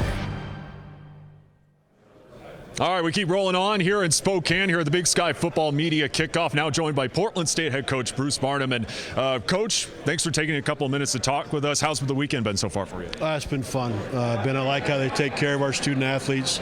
I think that's a big key to this weekend, honoring them and, letting the fans, letting the people see them as much or more than us as coaches. Now, I know you talk about offensively. I know it's hard to fill the shoes of a talented quarterback like Davis Alexander, but you got a pretty quick guy in Dante Chachere. What can you say about him, and what progressions do you want to see him continue to make as you head into fall camp and into the season? He's already made the progressions. He's put on about 18 to 20 pounds since last fall. Report date, he's up to about 193 right now. We thought that was his biggest nemesis last year, so to have him healthy and a little more durable, I think is going to be great for the Vikes. You lose a couple guys on defense. I mean, we can talk about Anthony Adams all day, but what holes are you looking to fill defensively here in 2023? We came out of spring football. We weren't happy with the defensive line. We made that an emphasis with the portal, that second window of the portal. Then we've actually added about 60 linemen. We're going to be about 28 deep at D-line, which we've never been, but I needed to fix that. So they're here, and we're ready to start 2 August. I believe you got a transfer from, Boise State, San Jose State, anybody else? Because I'm drawing a blank here. Oh, we'll be here a while. And some of them are aid agreements. So until they're on campus, they're not official. You know what I mean? If you've already signed an NLI, you can't sign another one. So some of them is kind of a wait and see. They promised us, and that's why we haven't released them yet. Yeah, no, but you'll see 2 big guys. I brought in 2 big defensive tackles, 300-plus type that we haven't really had since 15 with the Dan Fusis of the world. You always give off great quotes, and I want to read this one that you had back in spring ball, and I quote, "Water boils at 212 degrees. We are at 211, and we are searching for that last degree that gets us where we need to be. We have the players and the coaches to do it." What steps do you guys have to take in order to start bubbling? Right now, the team is working on the culture side, set goals for this summer, actually. We're going to sit down and do more for fall camp in this season, which hasn't been done for a while. I like the guys doing that in that group. And that defensive front, I thought that was the one thing that was going to put us over the edge with these close games. We had some close games last year. You look at our record, I'm not happy with our record. Would I like to get rid of those 2 money games? Sure, but we're not. So let's get through those close games. Definitely looking forward to watching you guys this season. Coach, appreciate it. Safe travels back to Portland. We're going to drive right down that river, so thanks, Ben. It's a beautiful drive, though. I love that drive. Yeah. We'll see you back home. Thanks so much, Coach. Appreciate it. All right, much more coming up here from Spokane. After the break, Jay Cohn will be joined by new Sacramento State head coach Andy Thompson. Stick with us. Big Sky Conference Media Day continues after this.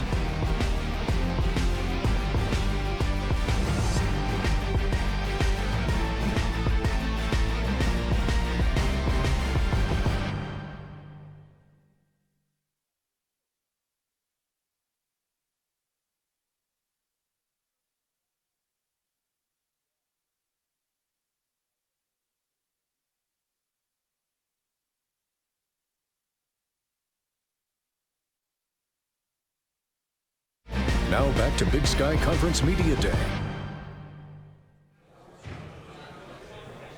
All about football here today in Spokane. Jay Cohn, and I'm joined now with the new head coach for the Sacramento State Hornets, Andy Thompson, a former Grizz himself. Many of the Grizz fans will remember Andy's years playing for Montana, but now you're all about the Hornets. Andy, thanks so much for joining us. Thank you. Appreciate you being here.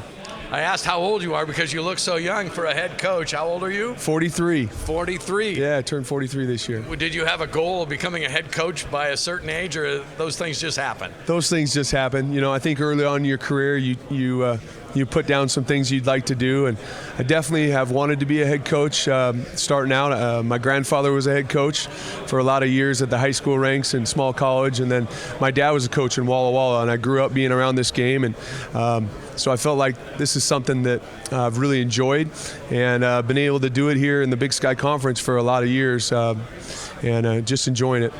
How many years at Sac State now? Since 2019. Since 2019. So, yeah, this is our 5th year coming up. We didn't play the season, but we definitely practiced with the COVID year, and then I've been there for 3 seasons. So yeah. You've been the defensive coordinator. Yes, defensive coordinator. And defense wins championships, as we all know. Yes. But you had a darn good offense last year in the 2-quarterback system that took the Hornets right up to the brink of making the final game.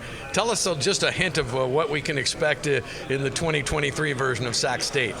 We've got 78 players back that have been in the program for 3 years. Wow, that's and so huge. We got a lot of guys that are developing, that are working hard. We want to have an exciting team. We always want to be on the attack. I think we've got a lot of great players on both sides of the ball, and I think you have to have that in order to win a championship. You got to have a great defense, you got to have a great offense, you got to play great special teams. And so really looking forward to this group. They put in a tremendous amount of preparation, and they've worked extremely hard, and that's football. You work year-round for those 11 opportunities in the fall, and so excited to be a part of this team and see what they can do. Well, Sac State, of course, is right at the top of the polls again, and you're the 2-time defending champs. Three-time. I'm sorry, I stand corrected. Well, and isn't that part of the deal with Sac State? You kind of overlooked by some of the other Big Sky schools, but no longer. Yeah, you're right up there with the bullseye on your jersey now. Yeah, we try not to think too much about it because we can't control it. Right. I know. For us, it's about our day-to-day preparation. It's about us. Creating a culture. Every single year, it starts over, and we want to have a bunch of guys that love playing together, that enjoy this game. We've got a lot of guys that have graduated. That's the number one goal in our program, is obviously to get a degree, and a lot of those guys have done it. And then on the field, we want to be in attack mode. We want to play exciting brand of football. We're throwing the ball and running it. And then on defense, being able to be aggressive and get stops. And then in the kicking game, same thing. We got to replace an All-American kicker, but we want to be great there. And we want to be a team that everybody enjoys watching. And how about the shoes you're about to fill? Former head coach goes on to become the head coach at Stanford. That's just what a feather in the cap of the Big Sky Conference to see a coach make that jump. Yeah, Coach Taylor was great, and he's in a great spot. And I'm excited that we have so many coaches that did stay with us. We have 7 coaches that are part of the staff still, and we're excited to continue the tradition that Coach Taylor got going here at Sac State. And it's a great place. We enjoy being and living in the Sacramento area, and it's a great athletic director in Mark Orr, who supports our program a ton. And then we just have a new president, Dr. Wood. So excited to work for him and keep Sac State going in the right direction. As we all know, the football team, it all starts at the top with the administration. Yes. You have to have that support all the way down to make a successful program. Tell us a little bit about the players you brought with you. Marshall Martin, senior tight end, and Armand Bailey, a senior linebacker. Are these 2 of the players you're going to look for leadership this year? Yeah, they've played a lot of football. Marshall Martin, I think, is a 3-time All-Big Sky player. He's in his 6th year. He has his degree, tremendous leader for us, tremendous person, explosive athlete at the tight end position. And usually don't use the word fast with tight ends, but he's one of the fastest ones that I've ever coached. I remember watching him last year. Yeah, yikes. He's been great, and so we're excited about him. Glad he came back for another year. And then Armand Bailey, I've had a chance to be his position coach as a linebacker, and worked with him for 5 years. And I think the level of his preparation, he gets everything out of his ability because of how hard he prepares. He's a great student, and both these guys are great representatives of our program. They're both from Vallejo, California, which, how about that? You got 2 guys that are that successful, and they're from a smaller town, not too small, but right down the road from us, about an hour away on your way to the Bay Area. So they've been great. They've got great families. They got great parents, and they represent us well. As I mentioned, Andy played for the Grizz back in the heyday from 99 to 03, 5 Big Sky Conference championships. You were part of the national title team in 2001 to kind of help that culture for our fans in Montana. What's your takeaway from those years in Missoula? Unbelievable experience. Great place. Still get to visit every year. I'm married McCall Thompson now, but it was McCall Mickelson, and her family's all from Missoula, so we get back there every year and really enjoy the state. And then my experience, I had 3 head coaches. So I had Mick Dennehy, and then I had Joe Glenn, and then I had Coach Hauku, I've been with him this weekend. But really a great journey. Got to see 3 different guys do it 3 different ways. But the consistency was all the players that I played with were so hardworking and really had a great experience. Those are guys that were in my wedding, still talk to this day. So the lifelong relationships that I built there in Montana, I'll never forget. And I'm indebted that I got the opportunity. Mick Dennehy gave me an opportunity to come there and have a scholarship. So really have great memories there. I always knew Mick Dennehy was a brilliant recruiter. Yeah. Give us a little hint about the schedule. I know in Missoula, you're coming back to Missoula to play us late in the season. Yep. We had that road game on the Missoula last year. The Grizzlies lost it in overtime. Down to what a great game that was. But give us a sense of your schedule as you approach the non-conference schedule. Yeah. So game 1, we're going down to Louisiana. We play Nicholls State, and we're playing on Thursday night, August 31st. And so we're starting out early. That's going to be a heck of a challenge because of the Nicholls State being a good team, but the humidity and the heat. Right. And now we get some heat in Sacramento, but we don't get a lot of humidity, so we're going to have to be prepared for that. And that's game number 1. Then we come home, play Texas Commerce, who's a new Division I FCS team, and we play them the next week at home. And then we go to Stanford and play Coach Taylor and his new staff and them. And so that'll be an exciting game to play against the Pac-10 opponent. And then we go right to the University of Idaho. And so we'll get on the road. A good look right away at 2 of the top teams. I know they've been picked high, so got a great start to the season. Then, we'll finish through the Big Sky, but it should be fun and should be excited. And again, looking forward to coaching this group. And we're looking forward to watching you coach, watching the Sac State Hornets be a major factor in the Big Sky as always. Appreciate Andy, thank you so much for the time. Best of luck this season. And we'll be watching as fans all across the Big Sky Nation will be. Andy Thompson, head coach of the Sac State Hornets. Our coverage here of the Big Sky Conference Media Day kickoff continues. Don't you dare go away. Go Hornets. Big Sky Conference Media Day continues after this.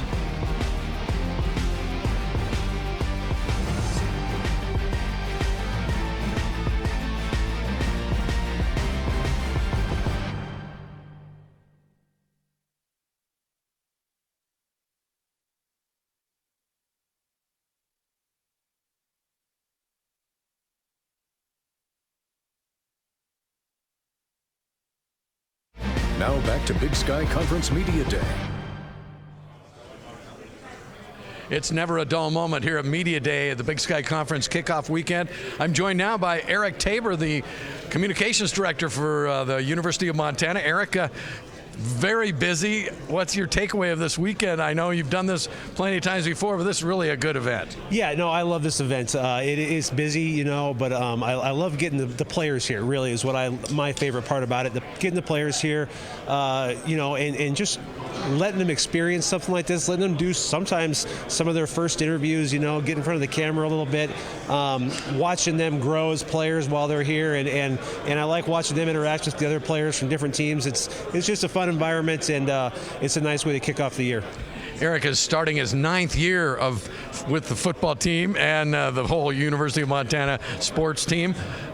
How has your job changed over those 9 years? Because we are in a fast-paced world these days. Yeah, it really has changed a lot, and it's mostly about making what we do in the Grizzly Athletics more digestible for people, right? And getting our message out there and celebrating what our kids are doing, our student athletes, and all of our programs, and making that so people can get their eyes on it, and people can really see the things that they might not see in the local news or in the newspaper, and read those stories, hear about the things that are going on, and make it easy for people to get that info. And I just love it. You know, I'm a born and raised Missoulian, and I went to UM, so I'm an alum, and it's just a dream job for me to be able to help promote the program in my small way. He pretty much bleeds the maroon and silver. And it's also an opportunity for you to network with the other sports information directors around the league. Sure. Are they your rivals, or are they your colleagues? How do you approach that? We're all friends off the field. Yeah, it's kind of a fraternity sort of thing, you know what I mean? And there's a lot of experience in this room, and a lot of guys who have been with their teams and in the league for a long time. So, 9 years for me kind of seems like a lot, but it's not. And so I'm always leaning on the guys with a lot of experience to just get their take on how things are done and how they've been doing things. And it's nice to have those relationships around the league, because we're not the ones hitting each other on the field on Saturday, but when we walk into those press boxes on Saturday, it's a little bit tense. Yeah, it's a little nervous, and nervous bleeds all the way through the press box. But we help each other, and if we're helping each other, we're going to make a better product for everybody, and we're on board with that. So it's great. Now the busy season really gets underway. Yeah. What did you say? You took about 3 days of vacation this summer? I got a handful of days. I got about a week with my wife and I, and spent a little time on the lake. But it's all go now. As soon as the 4th of July rolls around, that's the end of my summer basically. And the players report August 4th. So really, we are right there, right around the corner. Yeah. Eric, always a pleasure talking with you. Appreciate it, Jay. Appreciate it. Yep. We'll look forward to working with you this season, and we'll look forward to having you stick around for our next segment here at the Big Sky Conference Football Kickoff Day. We'll be right back.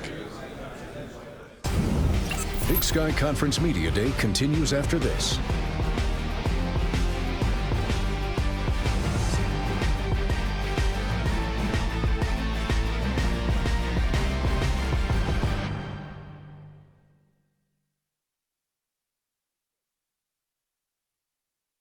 Now back to Big Sky Conference Media Day. All right, in the home stretch of our Big Sky Football Kickoff show, as we're now joined by the head coach of the Idaho Vandals, Jason Eck, who, by the way, I mentioned this off air, definitely the best dressed team here at the Big Sky Media Kickoff. You got Hayden Hatton. That was his prom coat. That's unbelievable. He looked good at prom. He still fits into it. He's looking good. So we're trying to keep your energy. You look sharp today, so we wanted to make sure we look sharp as well. Well, you were saying, too, you had to get a new suit after being at this event last year, too. Yeah, he only had one suit last year, and I think you make the playoffs. I figure I need 2 suits now. There you go. You mentioned making the FCS playoffs for the first time since the mid-'90s. You get the Little Brown Stein back to Moscow.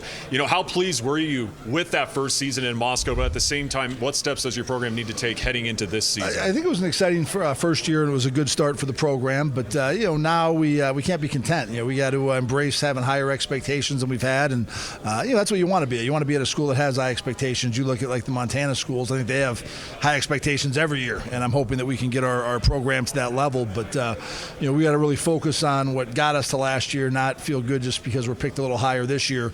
We didn't listen when people picked us 8th or 9th last year. We can't listen when they pick us higher this year. Yeah, you mentioned guys not getting complacent whatsoever. Obviously this program having so much success last year in your first year. I know there are guys that don't care about the preseason rankings whatsoever, but how do you make sure that your team with all these expectations not have the feeling that, hey, we made it. We still have a whole lot more that we can accomplish. We just got to focus on getting better on a daily basis. We got to have urgency every day. We go to practice during camp. It's a long camp. You have 31 days and 25 practices, and we got to make sure we continue to grow.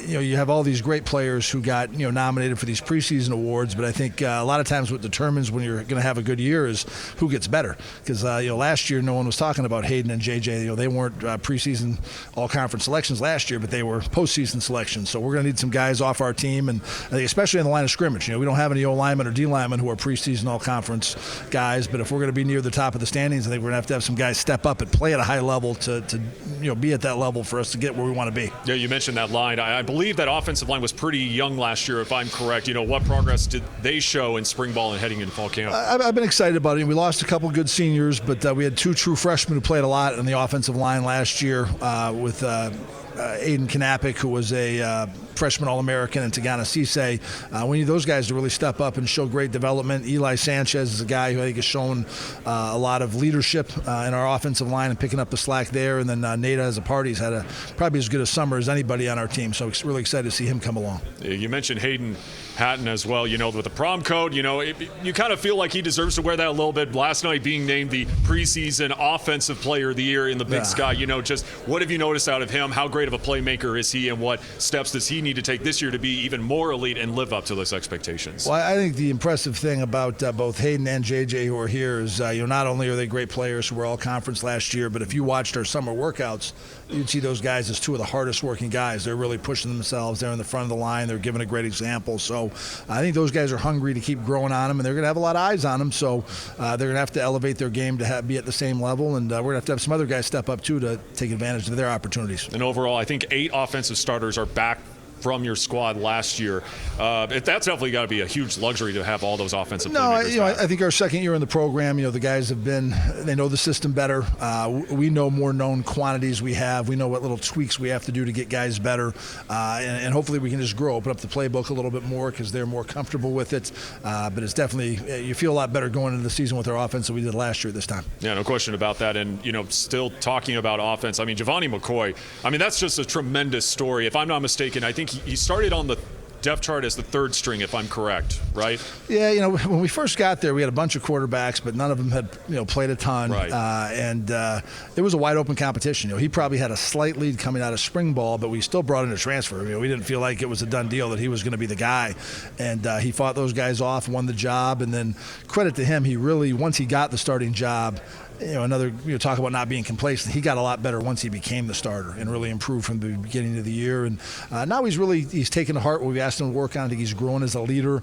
I think he's also grown physically. He's not a very big guy by nature. You look at some of these quarterbacks like Montana State and Northern Colorado. Those are big dudes. Giovanni's up to 180, and we're excited he's up to 180 because he was about 171, I think, last year. So he's working hard to improve, and I think the message to him is just, take what the defense is giving you, make great decisions. Don't try to force things. We have a lot of great weapons. Let's take what's there. Yeah, that's a great segue because I was just about to ask you. I saw an interview from you back in spring, and you said he's kind of continued on an upward curve, through spring ball. You mentioned him getting a little bit of muscle. Is there anything else that you want to see more out of him heading into fall camp and here in 2023? I think just continuing on the track he's on. He's got he's very accurate. He throws a very good ball. He throws a good deep ball, and we had some good deep ball targets. I think he can keep growing at the line of scrimmage, both in pre-snap reads, what the defense doing. I think his second year we may be able to do some more things where we can change some plays at the line of scrimmage. I think it's a unique thing this year where we have Montana and Montana State at home, and those are places when you play those places on the road because it's so loud you don't want to audible or check a lot of plays at the line. But having those teams at home maybe gives you some more opportunities to tweak some things, and having a quarterback who's been in the system more and is growing, and that gives you those opportunities. We talk so much about Hayden Hatton. We can't forget about the other guy you brought here in Jermaine. What does he bring to this offense? He's just explosive. We're going to continue to use him in the return game a lot. I learned a lot last year. Coach Hawkins taught me a lesson because we weren't using JJ full time in the return game, and we started the game with another guy, and he was kicking it deep, and then we put in Jermaine later in the game, and he kicked away from Jermaine, and I said, well, that shows me who should be our starting returner, because and then he had a huge touchdown return on a kickoff in the playoff game that got us back into that game. So he's a dynamic playmaker, a lot of big plays. We need to get the ball in his hands, and again, he works really hard. He's a good blocker, outstanding player. So again, we're fortunate to have a lot of weapons on offense. We just can't screw it up as coaches now. Yeah. Last thing I got for you before we let you go, you and I were talking off screen, and maybe this gives me a couple point deductions for maybe some Vandal fans, but I ended up going to school 8 miles away across the border at Washington State, but obviously spent a lot of time in Moscow. Love Moscow. I've been to a couple games in the Kibbie Dome, and I can see just how tremendous of an atmosphere that is when it gets pretty filled, when the crowd is electric. It really felt like heading into the second half of last season, it felt like that energy and that atmosphere was coming back. Just how big is it and how important is it going to be for Vandal Nation to be at all of those home games this season? We need to fill it up because when you start getting over 10,000 people in the Dome, it's loud. So, and we need that. We had that for 2 games last year where we had crowds over 10,000.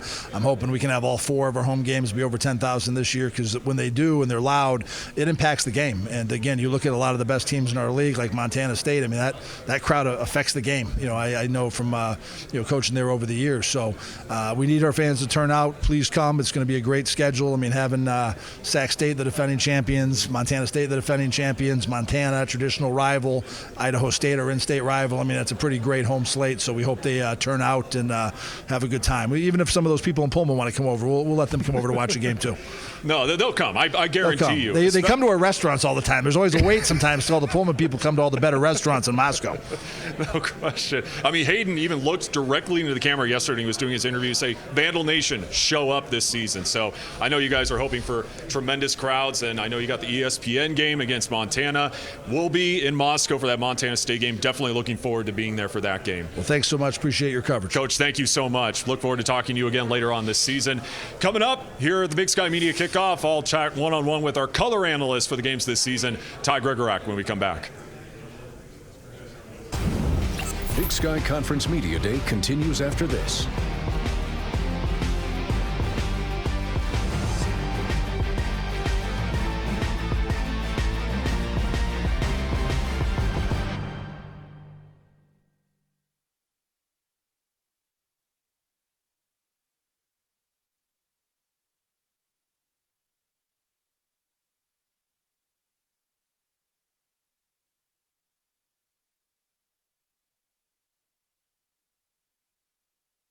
Now back to Big Sky Conference Media Day. All right, so we got Whammy, we got Sunburst, Montana. Am I forgetting anything else? The Alaskan Assassin. There you go. I mean, we don't have enough time for this, Ben. Well, so obviously, if you recognize all this, you recognize the guy sitting to my left, Ty Gregorak, who's, of course, our analyst for the Montana State broadcast here on Scripps Sports. Ty, what's going on, man? Great to see you again. I know it's been a while since we wrapped up the 2022 campaign. It's great to see you again, man. It's great to see you. We haven't seen each other, I think, since the brawl. So, yeah. I mean, lots happened since, and good to, our window of summer is so brief in Montana, so it's been nice to have some great weather, and shoot, I'm fired up for football season. I was telling Jay Cohn the other night during the Big Sky Hall of Fame ceremony, this weekend's been awesome, but I just want to get to September 23rd already and start calling these games. Totally, and obviously there's games before that. Yep. We don't get to do the first three. Yeah. So I'm just excited to see that Gold Rush game, and then that Week 2 game is massive, a little rematch of the semifinal game. So it'll be interesting to see, how they go compete in Brookings this year, because unfortunately they took one on the chin last time they were there. Yeah, that's going to be a huge test for Montana State, and that's going to tell us a lot about this team very, very early, because I sat in with Nolan Askelson yesterday with Ashley Washburn, and he said coming out of that FCS semifinal loss, they knew the Jackrabbits were bigger both physically and mentally, and Brent Vigen even said when I was talking with him, that's a big point of emphasis here in this offseason. They got to get stronger just in both ways. Yeah, and the Bobcats have seen that over the last few years, because a few years ago they were getting knocked out by the likes of North Dakota State. What was the main culprit? Size. They just play a different style of ball, and now kind of the measuring stick based off of a national champion chip, and then obviously playing them the last couple of years. South Dakota State's really set the bar, and they are good, they are tough, they are physical, and that Week 2 matchup will be fascinating to watch, even though we won't get to be there. Right. I wish we were there. Are you kidding me? I would love to call that game I in would Brookings. too. I would too. It's going to be a good one. Obviously your situation last year being our analyst was a little different than Ashley Washburn's and I's, because that was the first year Ashley did sideline reporting for college football. That was the first year I've ever done play-by-play for college football games. You obviously have previous experience as an analyst when the Big Sky was still with Root Sports. How great of an opportunity is this to continue being on TV, being an analyst, and how much fun are you having despite having to put up with me? The latter part is a lot. You're right. No, it's been it's been a lot of fun. I kind of removed myself a little bit from college football for a couple years, and then we got season tickets. Just we live right there in Bozeman. So I want my son especially, but my wife's an alum, and It's been fun. I mean, truly, I get my football fix. Not coaching 8-year-old flag football. I get to watch college football, talk about it, and frankly, it's just been fun to be around. Not just the program, which was the last program that I coached at, but being around the Big Sky again. I mean, walking around here for the last couple of days, I know all these guys. I either coached against them, I coached with some of them. To see a guy like Andy Thompson, who I coached at Montana in the early 2000s, cut his teeth and be in the league for a long time, and watch him get an opportunity. It's great to see all these guys, old SIDs, old coaches. Coach Houck recruited me out of high school. We go way back. So this has been a lot of fun. Yeah, it was hard to corral you throughout this entire weekend because I look one way or another, you're talking to a coach. It was hard to get your attention all weekend. That's not shocking in general. I probably talk too much. My family always jokes because I'm always the last one to be eating at the table. It's mostly because I talk too much and I'm talking the whole time. So, no, I'm excited to get to work with you guys again. And I think you, me, Ashley, we've all kind of said it. Last year was a great kind of first year, and I think we're all excited because I think we'll be even better and have more fun with it this year. Oh, no question about that. You mentioned the Big Sky. Let's talk actually some football. You look at 5 teams making the FCS playoffs last year. 6 are in the preseason top 25 poll. I mean, this conference, we know it. It's stacked. You look at a team like Idaho, Montana State, all these teams in the top half of the conference. Any one of those can be contenders once you get to the FCS playoffs. No question. I think you and I talked about this last year. The Big Sky's always been a great conference. It's just, to say what you just said, having a handful, 6 teams in the top 25, that's incredible. I think, and I'd go out on a limb and say the conference is probably the strongest it's been in a long time, maybe ever. Idaho's back, and when I say they're not just back in the conference, they're good. Coach Eck's done a great job there. Montana State, the target's kind of on them now, being picked as the preseason favorite, and they probably should, based off of the last couple years' performance. So the conference is strong. It's a healthy conference. These guys have done a great job with this deal. This is a big-time deal. Nowhere else in FCS are they doing this type of function for 3 days. I've never been to a Power 5 media day, but this is big time, man. Oh, this is on par with Power 5. There's no question about that. I've been to a couple of them when I was still doing the local TV thing. Sure. Trust me, this is a tremendous event that they put on here in Spokane with the Big Sky Conference. And you mentioned the teams getting in the playoffs. We talked about it on the broadcast.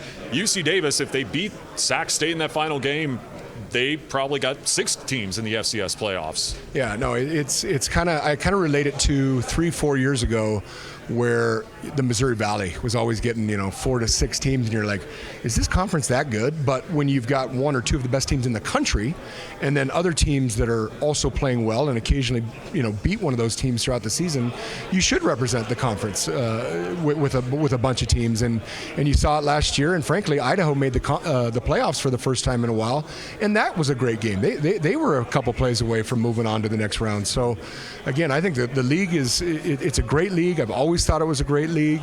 Top to bottom, there's some additional coaches that'll be fun to watch. Seeing 2 Hawkins in the same room with Coach Hawkins and Cody, and I already mentioned Andy Thompson, Idaho State, as a new coach, and then you've got the old dogs, man. Coach Houck's been around this league a long time. Bruce Barnum, a long time. Paul Wolf is back as the head coach at Cal Poly.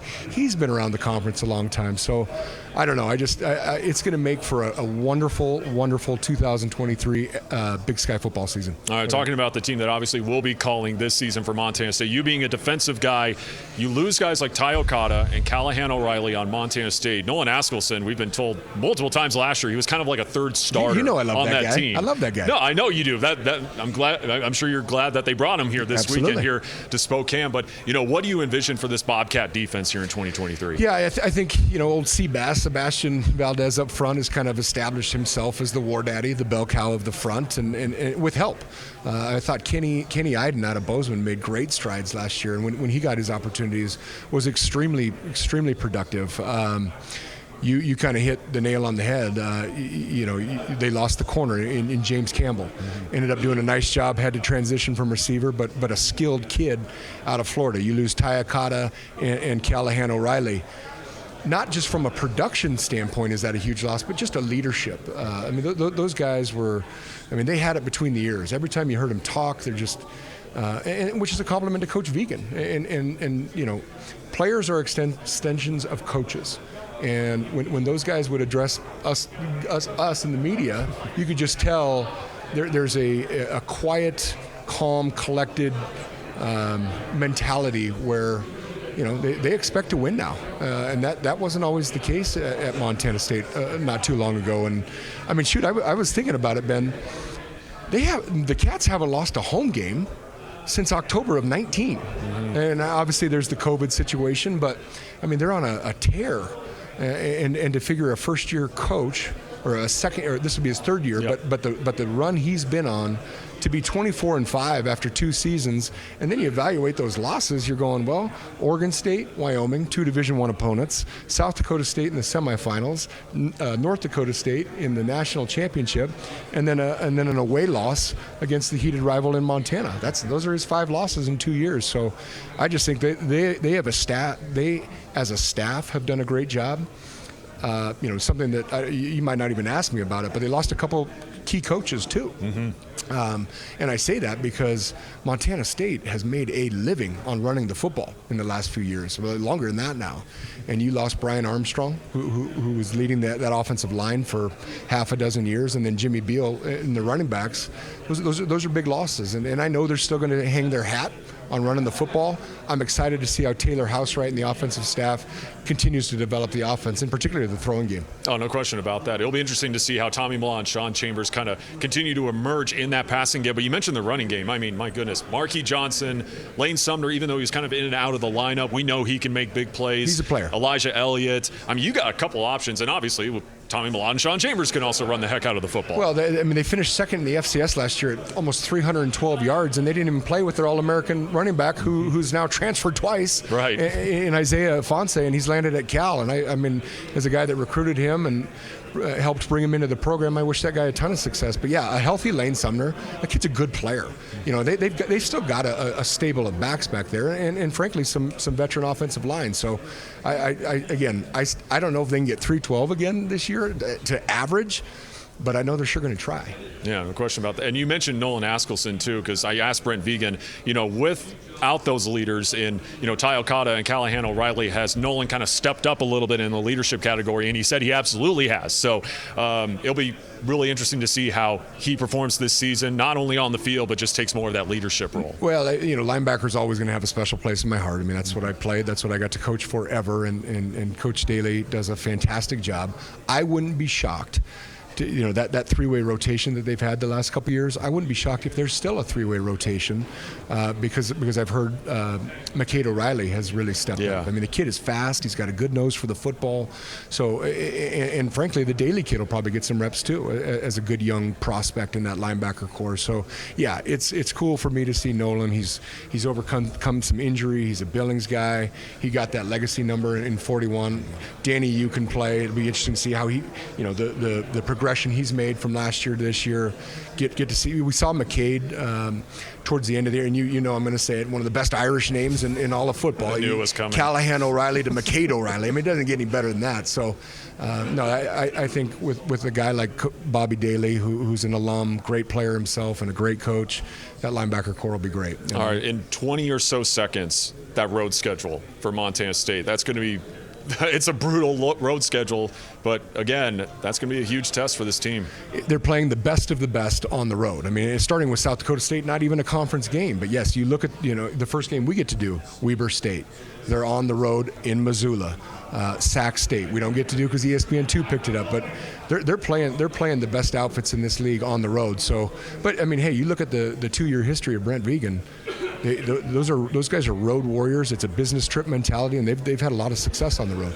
Going to be fun calling those games with you this season, man. Can't wait, Ben. It's going to be awesome. I look forward to Ogden, night game in Ogden. Next time I'll see you probably. So thanks for having me. New renovations, and look forward to calling it with you. I'll see you soon. Yeah, absolutely. Thanks, Ben. All right. We talked to a lot of head men today throughout the Big Sky. Now we're going to talk to the head man of the Big Sky Conference. Tom Wistrcill joins us when we come back. Big Sky Conference Media Day continues after this.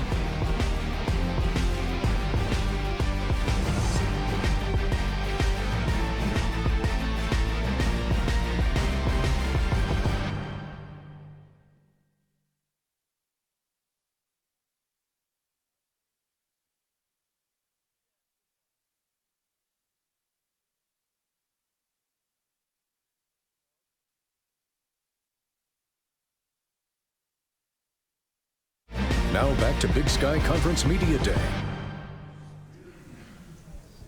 And we are back with the Big Sky Conference Commissioner, Tom Wistrcill. What a good event. And your takeaway, Commissioner, as this day wraps up the media kickoff, media day, you've got a big smile on your face. Well, anytime we get together with our coaches and our student athletes, it's just a wonderful experience, right? It's kind of, verification for all that we do. We're so blessed in the Big Sky to have such a great group of people, care about the right things, care about success with the student athletes, getting them to graduation, the opportunity to play Division I football in this case, and to celebrate everything that's great about that. So it's a wonderful weekend, culminating with all of the media events today, and now it's just about time to get ready to play. So everybody's excited about that. Well, let's do it. Commissioner has been with the Big Sky Conference since 2018, and you came in right in time for the pandemic to hit. But we are happy that that's in the rearview mirror. If you will, just give us the state of the Big Sky Conference as we sit here today. Yeah, we're in very good shape. We have 10 full-time institutions with our 2 football affiliates. At this point, not looking to expand, not looking at that type of thing, but certainly there's a lot happening in the marketplace. Right. We're monitoring. You kind of never know what's going to happen, right? And we'll worry about what we can control, focus in on that. But the conference is strong. We got, we're as the deepest and best FCS conference. Everybody's excited about the upcoming football season. We'll continue to work with our media partners and help grow what we're doing and promote our tremendous coaches and student athletes. And, the start of every year, it's brand new, it's fresh. Every team's undefeated and fired up for the season to start. Let's talk about what the life of the Big Sky Conference Commissioner is like. Give us an insight into 24 hours of your job, if you will. Yeah, the one thing I love about my job is no 2 days are the same. Whether I'm dealing with an issue or something on a campus that we're dealing with, whether it's a conference-wide type of initiative or it's nationally within college athletics, I'm very involved with the NCAA and our commissioners group on some of the congressional things that are happening around name, image, and likeness. So very involved with that. So it could be any number of those things in any combination. We have a great staff at the conference office that really focuses in on, whether it's helping our schools with compliance, doing all of our marketing and sales for our tournaments, promoting things on social media. So every day is involved with one of those opportunities to help our conference get better, continue to push ourselves to be the best we can. Big Sky Conference Media One of the things you were just appointed to the this. NCAA basketball committee. That's a nice feather in your cap. Tell our viewers what that's about. Yeah, so I just finished year 1 on the basketball selection committee for the NCAA tournament. It was a wonderful first year. It's a great group of people that really care deeply about the tournament, about getting the best 68 teams in, and it's a cross-section around Division I, from Power 5 to Group of 5 to FCS conferences to non-football conferences. Just a wide range of backgrounds, and everybody comes together for the betterment of what we believe is the greatest sporting event in the world, which is 3 weeks of the NCAA tournament culminating in the Final Four. So it's been a goal of mine for a long time to be a part of it. You kind of see how the sausage is made, and I can tell you, we grind day after day in Indianapolis for almost 5 days over which team should get in and which team shouldn't, or where they should be seated, and so that's a lot of fun. And then being a part of running the tournament and being a part of the Final Four, it's been a wonderful experience. Let's go back to Saturday night here, the kickoff with the Hall of Fame banquet. And I know establishing the Big Sky Conference Hall of Fame was one of your major initiatives coming in. Success, you can check that because that was an excellent night Saturday night with 14 inductees. Yeah, thank you. Yeah, it's our second year doing the Hall of Fame. So many deserving student athletes and administrators. I mean, the list goes on and on. But it was an incredible night, as you said. So thank you for that. Our staff worked really hard at it. But the bottom line is the people that are honored to come be part of the Hall of Fame, they showed up. Their friends showed up. The fans. And, to have 250 people in this ballroom packed in, it was loud. It was fun. It was a great night to celebrate everything that's great about college athletics, especially here in the Big Sky Conference. Let's talk about the partnership with Scripps, since we're here at the kickoff our second year with the partnership with Big Sky Conference. I know we were pleased with how things went.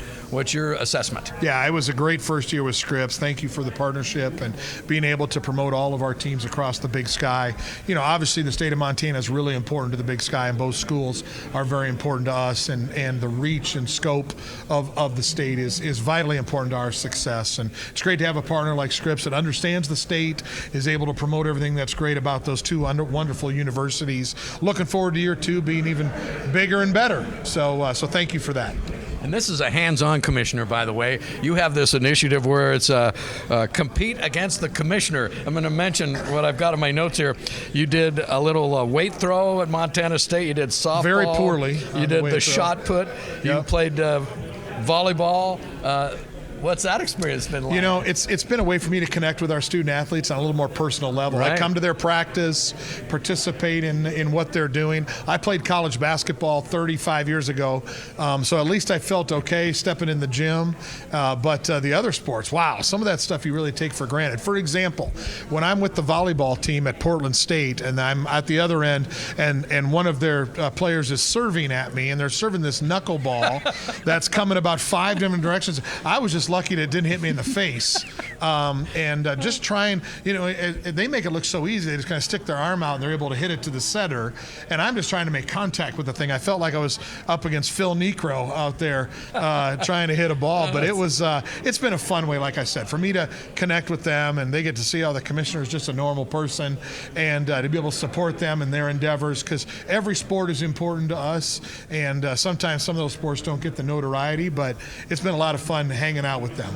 And of course, you're the commissioner of all the sports. I think there's 16 sports in the Big Sky. Correct. Talk about, I love to play golf. Talk about the 54 times 9. That whole thing is about to kick off. Exactly. We're so excited about that. This is the 50th year of Title IX, and so we're going to run a golf tournament in the Salt Lake area coming up this fall with all of our teams plus a number of others to celebrate Title IX and everything that's done for women's athletics. And we have incredible women's athletes in our conference. You saw a number of them go into the Hall of Fame. Yeah. Olympians, and one of them was a 4-time champ. I asked one of our SIDs, I said, how many 4-time champs do we have? I mean, that sounds impossible. And he said, that's the only one. We have a 4-time tennis champ. So she went into the Hall of Fame. So it's fun to be able to celebrate and give the respect and admiration they deserve. So we got the 12 teams. We don't get to play everybody every year in football, and when you talk to coaches, like, we need a balanced schedule. Any chance of that ever happening? Or is it those non-conference games aren't going away anytime soon? No, we're comfortable with the 8 conference games. Non-conference games, the balance is we have a number of teams that need additional home games. Expanding the conference play right now, really not in the cards. From a scheduling perspective, we're in a good place. I like our 12 schools in football. Sometimes people are like, I wish you could play everybody. What about those California affiliates? But the bottom line is every one of our coaches loves recruiting in California. And so if that means everybody gets to visit at least once there or play a couple of those teams, that's a huge benefit for them and for our football program. So comfortable where we're at. We never rest on our accolades, but we're in a good spot. Well, what a great event here. It was described as really a Power 5 event with the conferences all across the nation at the Big Sky with this event, Media Kickoff Day, the Hall of Fame banquet. So a feather in your cap for putting this all together, and really becomes a destination for every team, and the players really look forward to try to get picked to accompany the coach. No, we're very fortunate. It's credit to our staff that worked hard to bring this, and then obviously a big media contingent that comes and be a part of this. But really, it comes down to our student athletes and coaches. That's our focus, to get them talking about what's coming up, what the year is going to be like, to get our student athletes to connect together. You bring in 24 student athletes. They know their teammate. They don't know anybody else. It takes about 2 minutes to 3 minutes for them to become great friends with all the other players, and that's really special. That's what sports is all about. It brings people together, just like it does on our campuses, and looking forward to another great season. Commissioner Tom Wistrcill, thank you so much. Look forward to checking in with you down through the season, but we're really looking forward to getting the football season kicked off here soon. Well, thank you very much, and thank you to the support of all the people in Montana and around the Scripps Network. Thank you. Excellent, Tom. Thank you. Don't you dare go away. Color man Marty Morningweg is up next to talk all about Grizz football and what we're seeing for the coming year and the Big Sky Conference as a whole. We'll have him up here with us right after this. Big Sky Conference Media Day continues after this.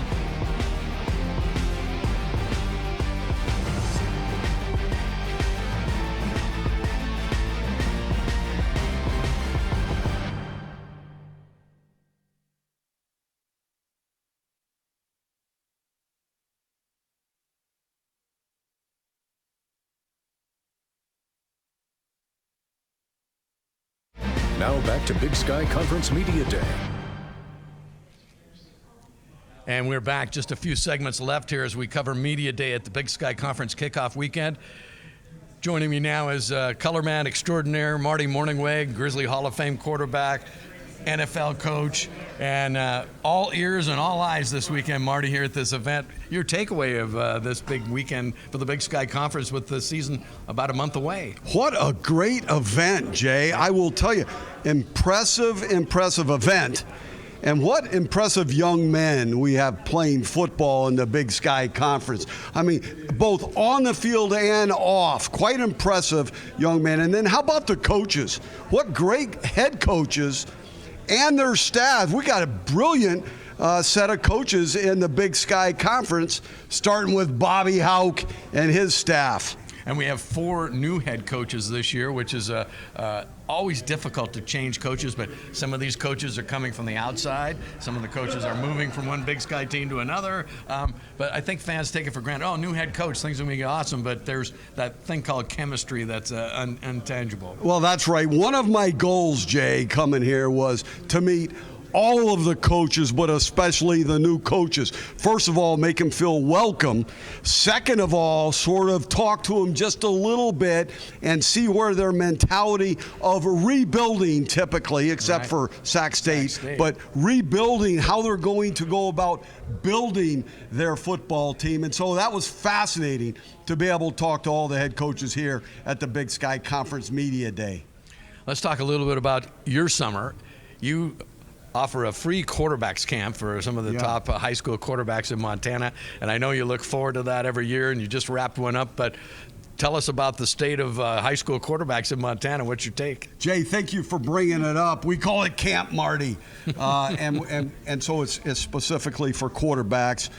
Normally in the state of Montana, and I'll tell you what, there's some really good quarterbacks and some really good young quarterbacks that are coming up as well. So the state of playing the quarterback position in the state of Montana is high. Very high, and we look forward. Tommy Mellott with the Bobcats, one of your graduates from your camp. Hewitt, the young quarterback for the Grizzlies, also went there, but there's a lot going on to be a quarterback in the league. How has it changed from when you were a quarterback in the Grizzlies? Well, it hasn't changed much because to play quarterback at a high level, it's really simple. Decision-making, accuracy, timing, trust your training, trust your gut instincts, and turn it loose with passion. Now, sometimes things get a little complicated, right? So in my quarterback school, I call it a school because it's sort of a learning process. Absolutely. We break some of that complicated stuff down and try to make it really simple in the quarterback's mind. And if at any position really, if you can make the complicated simple, then that allows them to go out and play fast and furious. And that's how you want all of your players, but especially the quarterback position, to play on your football team. Let's turn our attention to the Montana Grizzlies as we're about a month away. Let's talk about quarterback. We've got all kinds of quarterbacks. Sam Vidlak, the transfer from Boise State. We have Caden Hewitt from Helena High. We have Chris Brown, now a junior from Bozeman. We have Clarence McDowell, who just signed in the last month or so. It's going to be a pretty good quarterback competition. I believe there's 6 quarterbacks, on the Montana Grizzlies roster.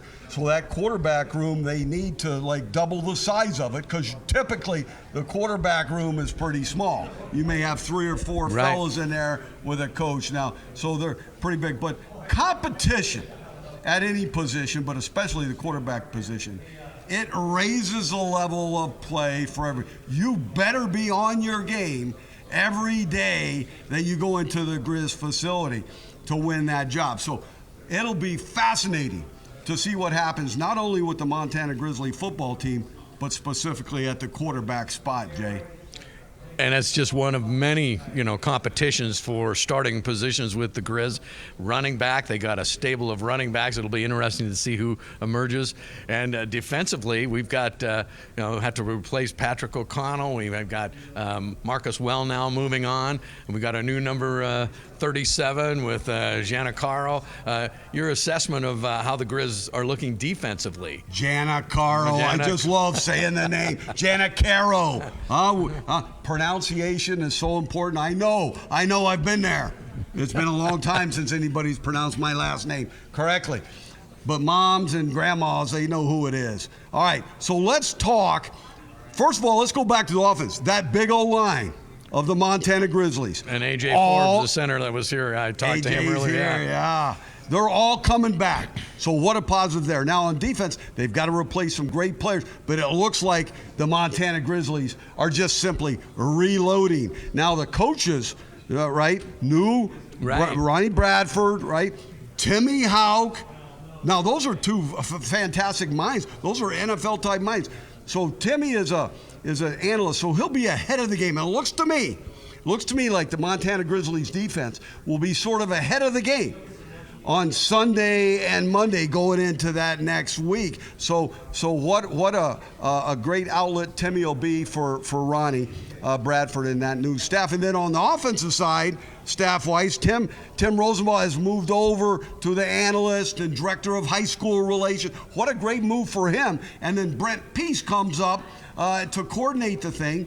And Jay, I believe there's only one coach, our assistant head coach, running back coach, that has stayed in the same position. Every other coach has either moved positions or they're new to the program.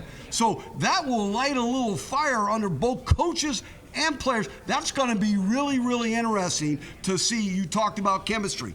What is the chemistry going to be like? Bobby Houck, right? I'm sure that he put some thought into some of these moves on his coaching staff, and we'll see how this thing works out. You don't see that very often, a shuffle of the deck like that. Occasionally, a few coaches will switch around, but this was like a wholesale shuffling. Almost every position except Green, the assistant head coach and running back coach. Everybody else, coach a new position, or they're new. That could be a great, great positive, which I suspect it'll be a positive, Jay, right? Or it could get a little bit haywire, but I expect it to work out really well. I'm sure Bobby put a lot of thought into that. Defensively, Robbie Houck has moved on. We always referred to him as coach on the field because he was leading tackler of all time. He surpassed that last year.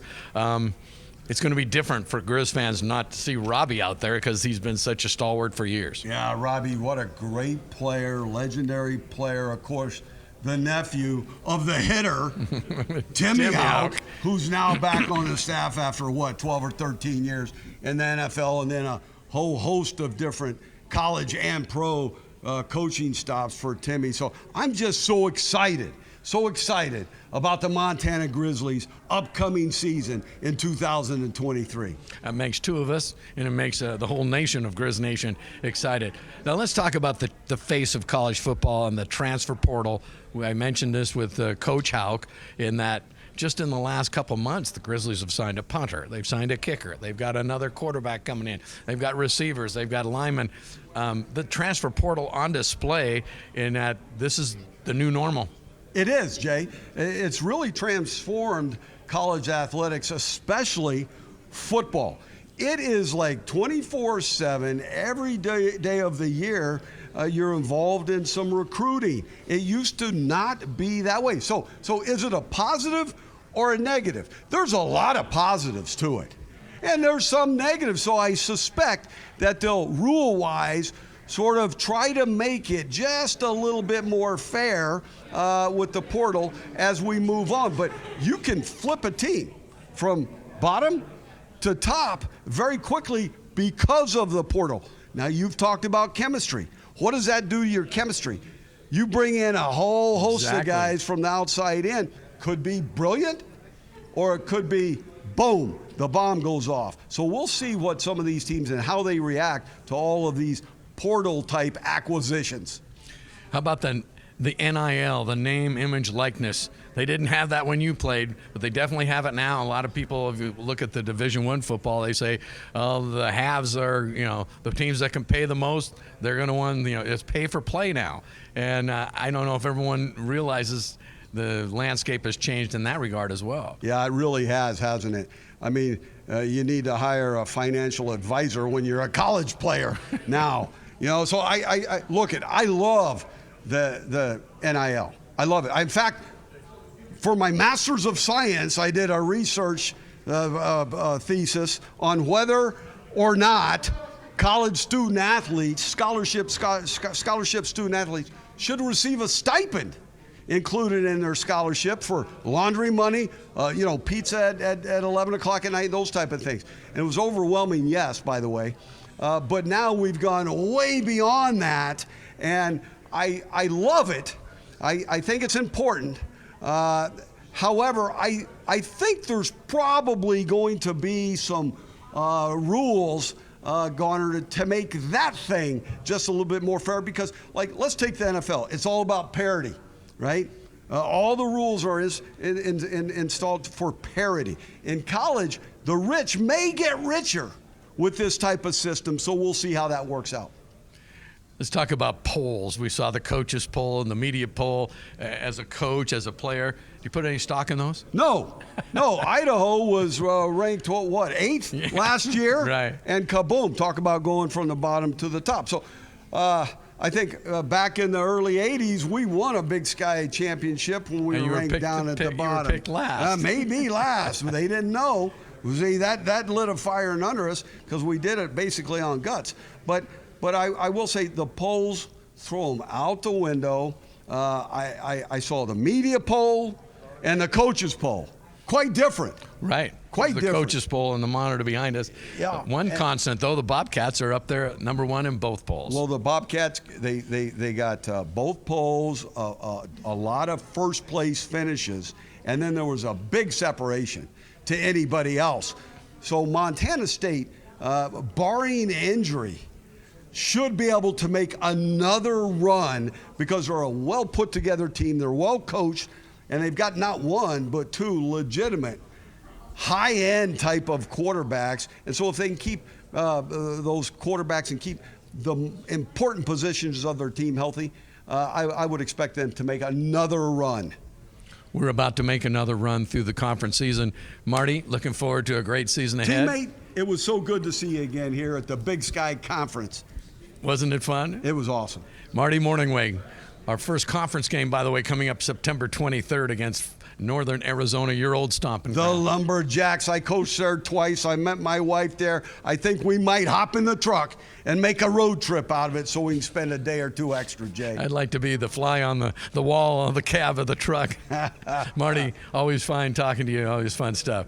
We'll be back. Ben Creighton and I will share some thoughts as we wrap up our coverage of the Media Day here at the Big Sky Conference kickoff weekend. We'll be right back. The Big Sky Conference Media Day continues after this.